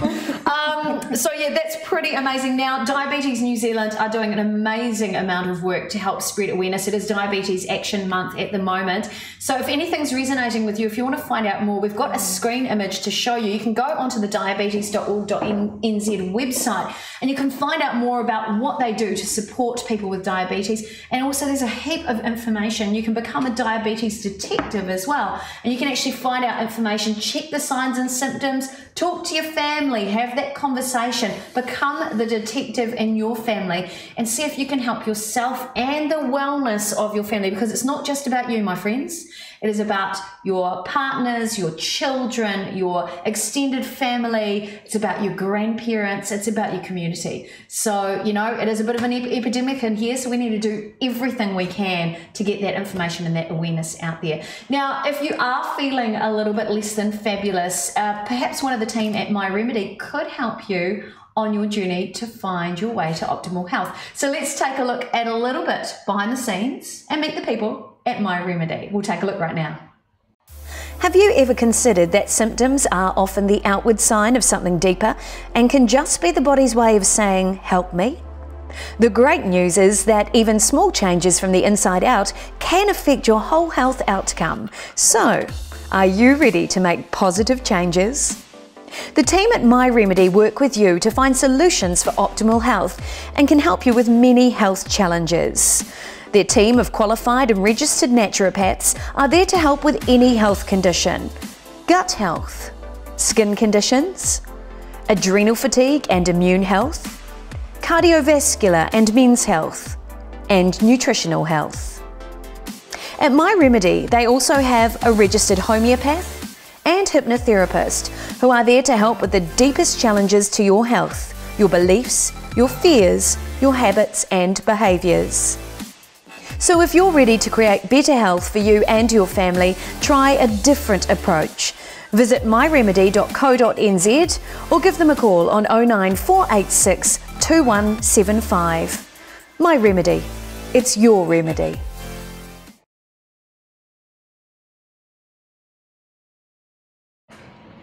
Well, if you've just joined tonight's live stream, no mai haere mai, I'm Monique Bradley here at the YourFixTV studio, and tonight we are talking about the epidemic that is diabetes here in New Zealand. It's Diabetes Action Month. Tonight in the studio, I have the very lovely, talented naturopath, registered naturopath from My Remedy. This is Lynette Hill. Kia ora. Kia ora. Hello. And here in the middle, we've got Diabetes Type 1 warrior. This is Andrew Good, who is coming to share his experience of living with diabetes. Hello to you. Hey. Hey.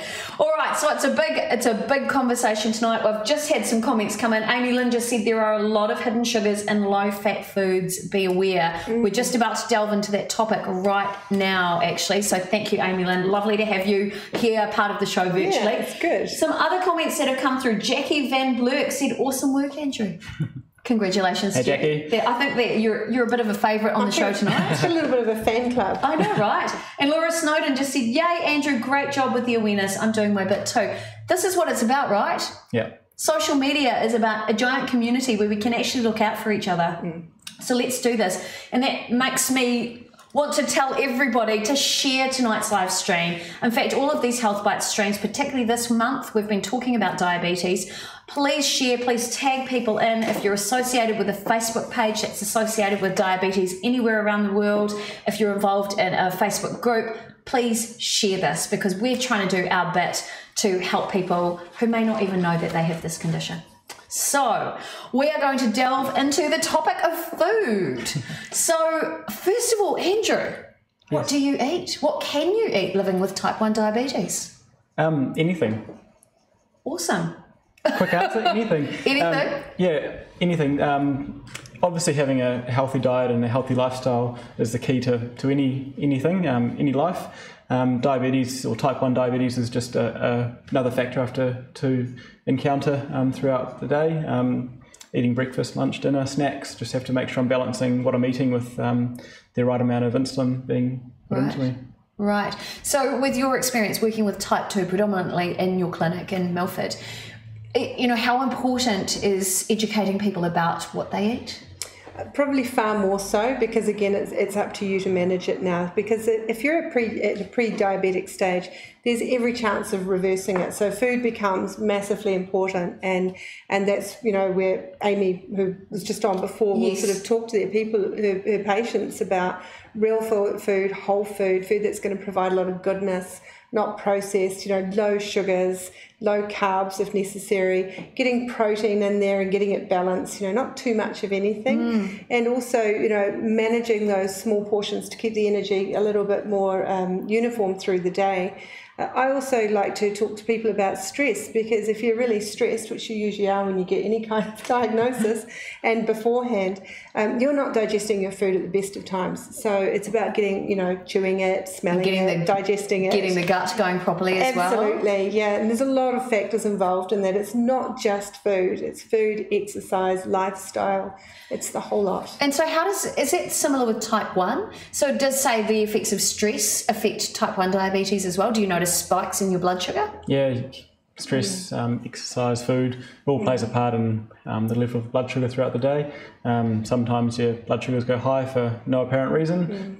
It's just one of those things you have to continually manage. Wow, that's and it's truly amazing. It's so different with type 1, because if I get stressed, you know, I might chew through my food a little bit more or not digest it. But if you get stressed and you're actually having a big impact and your body's, you know, asking for more sugar just to get going, it has a really big impact on you. And you know, some of the things that we look at when our patients with type 1 come in is it's usually not being well managed. So they've got their insulin, they're just going, oh, it's all over the place, and they haven't sort of put two and two together. Like, you know, when you do your exercise, that how much food you need to eat and when you need to hit the insulin.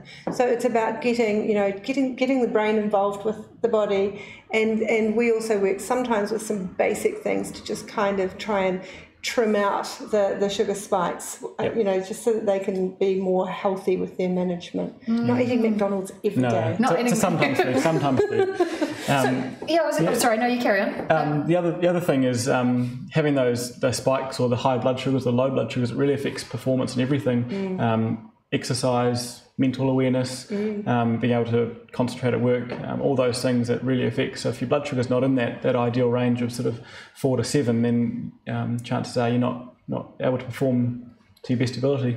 And how many times throughout the day? I know we've got some wearable tech that you're going to show everybody shortly, but how many times a day would you normally check your blood sugar? So it's recommended about 6 times a day. Wow. To do a blood glucose test. I did not know that. So it's a big deal. It's a lot of It's a big deal. It's getting a finger pricker out, doing a finger prick, getting some blood out of your finger, putting it onto a meter, and doing something about that. And the only downside to doing a finger prick is it's a value at a point in time. So you could do a finger prick right now and it could be 7.1. But I don't know what context that's in. I mean, I've had dinner about 45 minutes ago, so what's actually happening? So that's where the awesome wearable tech comes in the diabetes world. And I know you've been waiting for this one. I know, I'm so excited. Firstly, because we don't want to peak too soon. Amy Wilkins has just suggested that, Amy Lynn has suggested white flour and simple carbs are best avoided, particularly for type 2, right? Yes. And also she said keep away from margarine.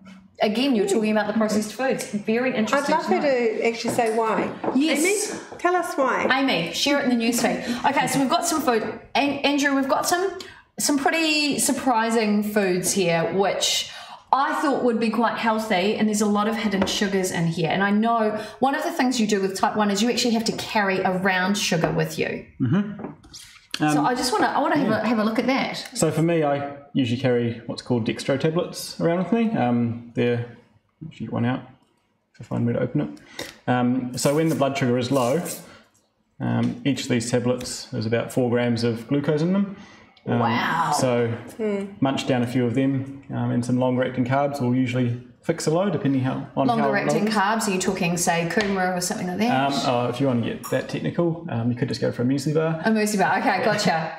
Yeah, no, that's cool, because these are the things that I don't know. That's truly amazing. So you're coming from the type 2 diabetes, where you're saying get rid of sugar. Well, reduce it a whole lot. Because if you look at the recommendations from the World Health Organization, it's around about 6 to 7 teaspoons of sugar. So we had a look at, for the show, it's quite fun actually, just how much sugar is in some things. And also a trick for new players is that a lot of our low-fat foods are high in sugar. So people go, oh, it's a diet product, so therefore... Yeah. That's exactly what Amy Lynn actually messaged in as well. I do listen to you, Amy. Yeah. So we had a look at some really basic things. So this could be a breakfast for somebody. And so there's some baked beans there. And how many did they have in about 4 teaspoons of sugar? 4 teaspoons per serving. So you can see all the sugar in there. Yeah. That's quite a lot. That's almost your entire daily intake. It is. So if you have some baked beans and then you have, say, some juice, vegetable juice, or any kind of juice, but even some of the whole natural juices, they can have 4 or 5 teaspoons in them as well. So you think, oh, I'm having my healthy juice and my healthy baked beans and, you know, maybe a piece of fruit. And you're probably at about 8 teaspoons of sugar.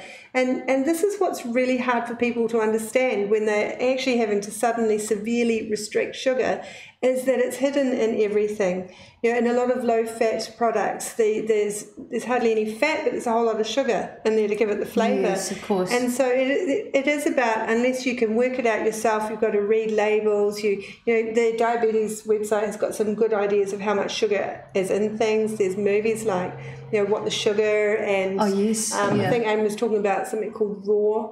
There's lots and lots of really good videos. That sugar film, I think that's a new one as well. Yeah, and actually seeing where it is, and I think that's really important, because we're not saying you can't eat anything, but we're just saying be aware of where the sugar is if you're meant to be avoiding it. So with you with type 1, how aware do you have to be of sugars? I mean, I'm looking at something like, say, this is a breakfast drink and there was 6 teaspoons of sugar in there. We've got here, this is ginger beer. I'm not going to say the name.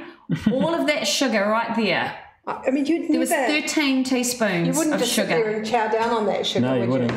Even with your pump. No. Yeah, I mean, how aware are you of the sugars? Do you have to be aware of that all the time? Yeah, it's a necessity, really. You have to be aware of what sugars, or it's more about the total carbohydrates. We look at sugar's just one part of that equation, but the total carbohydrates is what we look at, and the amount of insulin we take is directly proportional to the amount of grams of carbohydrates in a meal. That is so good, which kind of leads us into the technology behind managing type 1. I think this is a really good time to do it. This is the perfect time. Just to let you know, a piece of fruit, 1 to 3 teaspoons of sugar.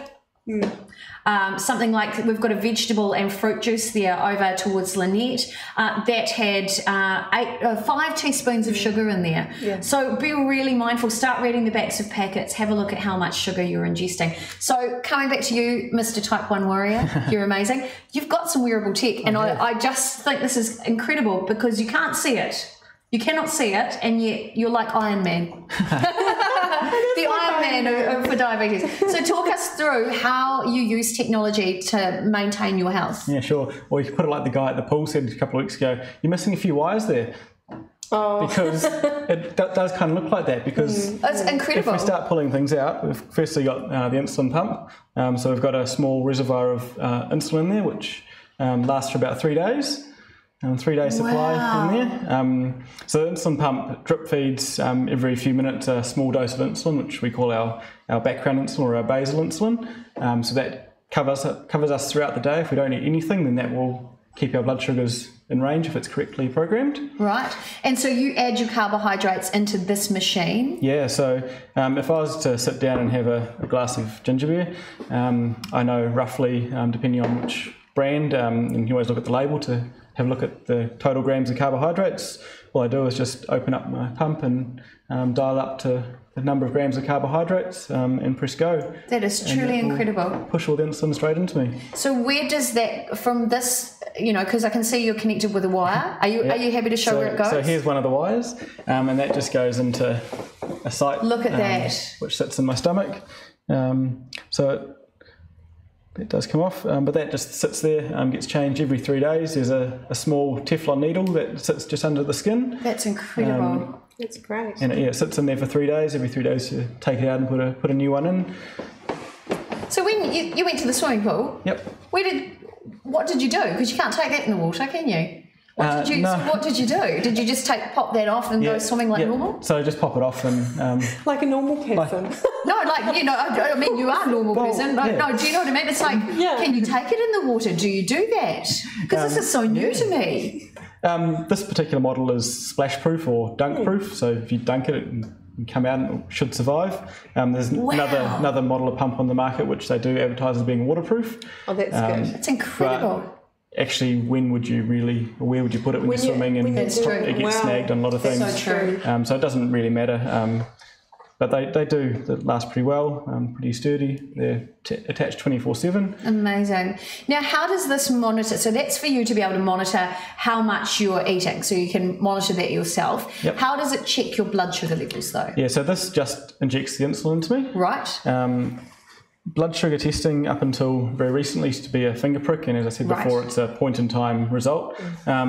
Recently, we've now got these little discs that are still on the back of the arm. Wow. What's that called? It's called a Freestyle Libre. That's what Steve was talking about last night, and he wants every person with type 1 diabetes to have this free. Funded by Pharmac, right? That was the words he used, I believe. So Pharmac started funding insulin pumps about 4 or 5 years ago, and the amount of people who have been able to get onto insulin pumps and see the benefits of actually being able to control their diabetes a lot more easily than having to do injections every meal. Yes. And the reduction in HbA1cs, it's just been a phenomenal exercise that they've gone through. Wow. Really hoping to see Pharmac, if you're listening. We want to see these guys funded for all type 1 diabetics, please. They just make a huge difference, because instead of seeing just what my blood sugar is right now, I can just turn it on, little wave across the arm, use the same kind of technology as PayWave, and it actually gives me a trend. I'm not sure if you can see that up close.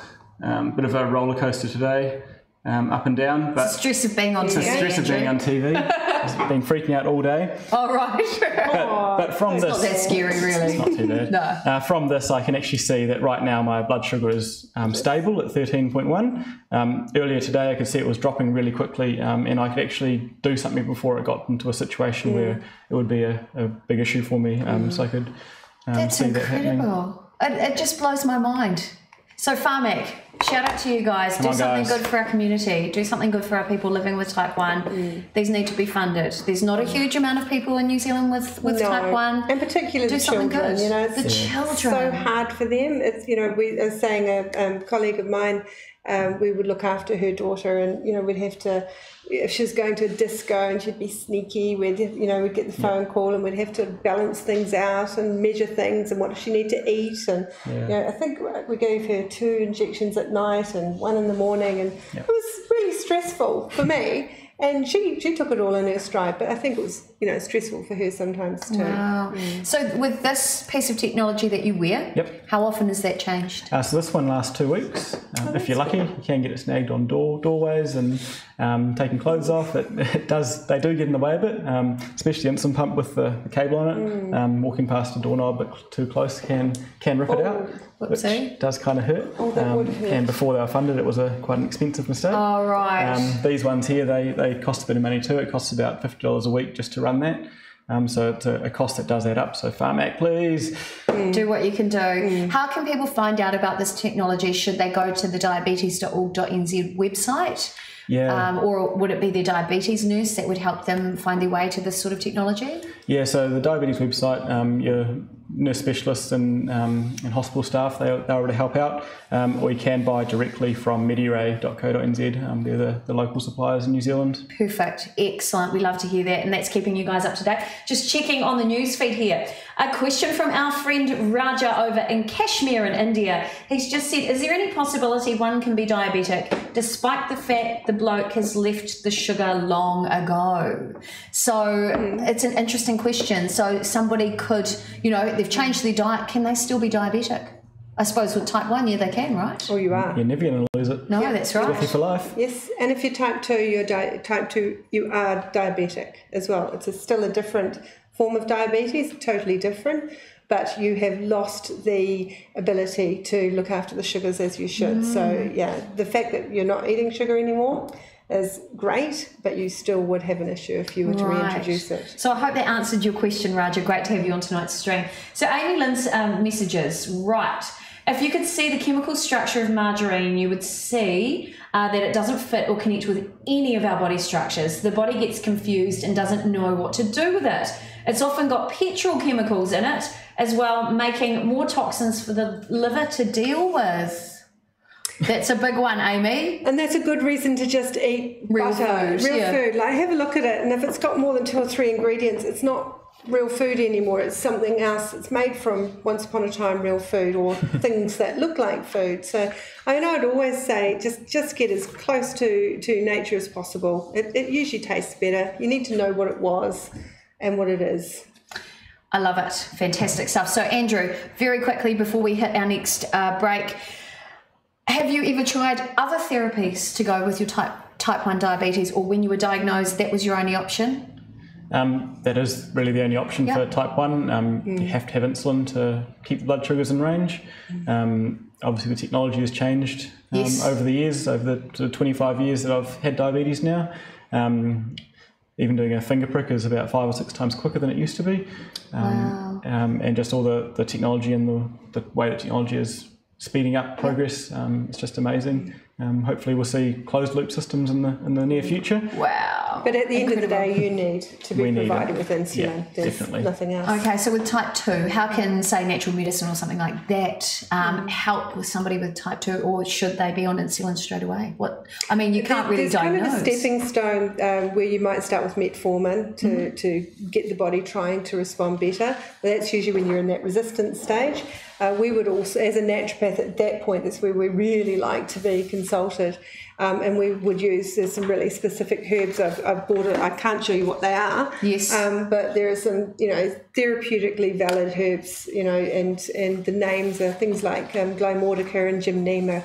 They can be bitters and things that just help you to reduce your sugar cravings, uptake your sugar more easily, chromium, which can shift your sugars more easily. So they're just helping your body to respond better to it, but not if you just keep on eating it. And it's not just sugar, it's the white stuff, the white bread, the white rice. The processed foods. Yeah, because we can't just go, right, there's this many carbs, let's give you this much insulin. It's not there yet. So it's all about management. And, there are some things, if you're starting to find that your sugars are going up and down and you're starting to get a bit, concerned, and you found out that you're just getting towards pre-diabetes, some of the teas that are available, they are really valuable. And if you don't know how to do it, then that's when I say go and get some advice from someone who knows. And there's plenty of us who know what to do. That's so true. And on that topic, we do have to say a big thank you to the people at South Pacific College of Natural Medicine. They're actually creating the new generation of natural medicine practitioners, your naturopaths, your medical herbalists, homeopaths as well? No homeopaths? Not through there. Naturopaths and medical herbalists. Yes. Fantastic. And they are in training right now, and they need to help you. So we're going to show you a little bit behind the scenes at what South Pacific College of Natural Medicine does and give you an insight into how they can help you and help your community. Let's take a look right now. Welcome to Power Clinic. I'm Robin Carruthers, the Clinic Director. The Power Clinic is a student clinic at the South Pacific College of Natural Medicine. We've got 2 main functions here. One is to give our students a really good educational experience. They're the ones who staff the clinic, and they are supervised by experienced practitioners, naturopaths and medical herbalists. Our other role, which is more important, is to provide the community with affordable natural health care. So we have free visits for under 6-year-old children and for people over 65, and our other adult normal fees are heavily subsidised. We see a whole range of people here at Power Clinic, people who've got just minor health complaints, who want to look at a wellness plan, right through to people who are on a range of medications and have quite serious health conditions. A lot of people think with natural health care that if you're taking medications, you can't go to a naturopath. But in fact, we're very careful to take that into account and to work around it and support people while they are taking medications that they need to take. So if this sounds like it might be of interest to you, please give us a call and we'll look forward to seeing you and to helping you on your health journey.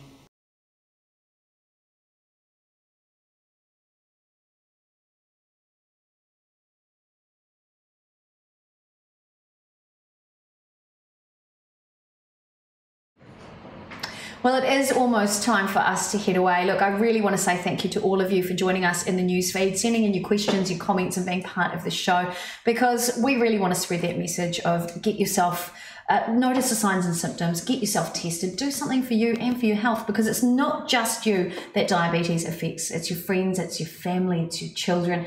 Do it for all of them, and let's see if we can make some changes in the community. So before we head away tonight, I've learned so much. Thank you, Andrew, for being with us. I've learned so much about type 1, and my understanding was that, well, when you've got type 1, that's it. But you are an amazing example. You lead an incredibly active life. You eat everything, and you wear technology to ensure you maintain an optimal life. What's the message you'd really love for people to take away from tonight? Sure.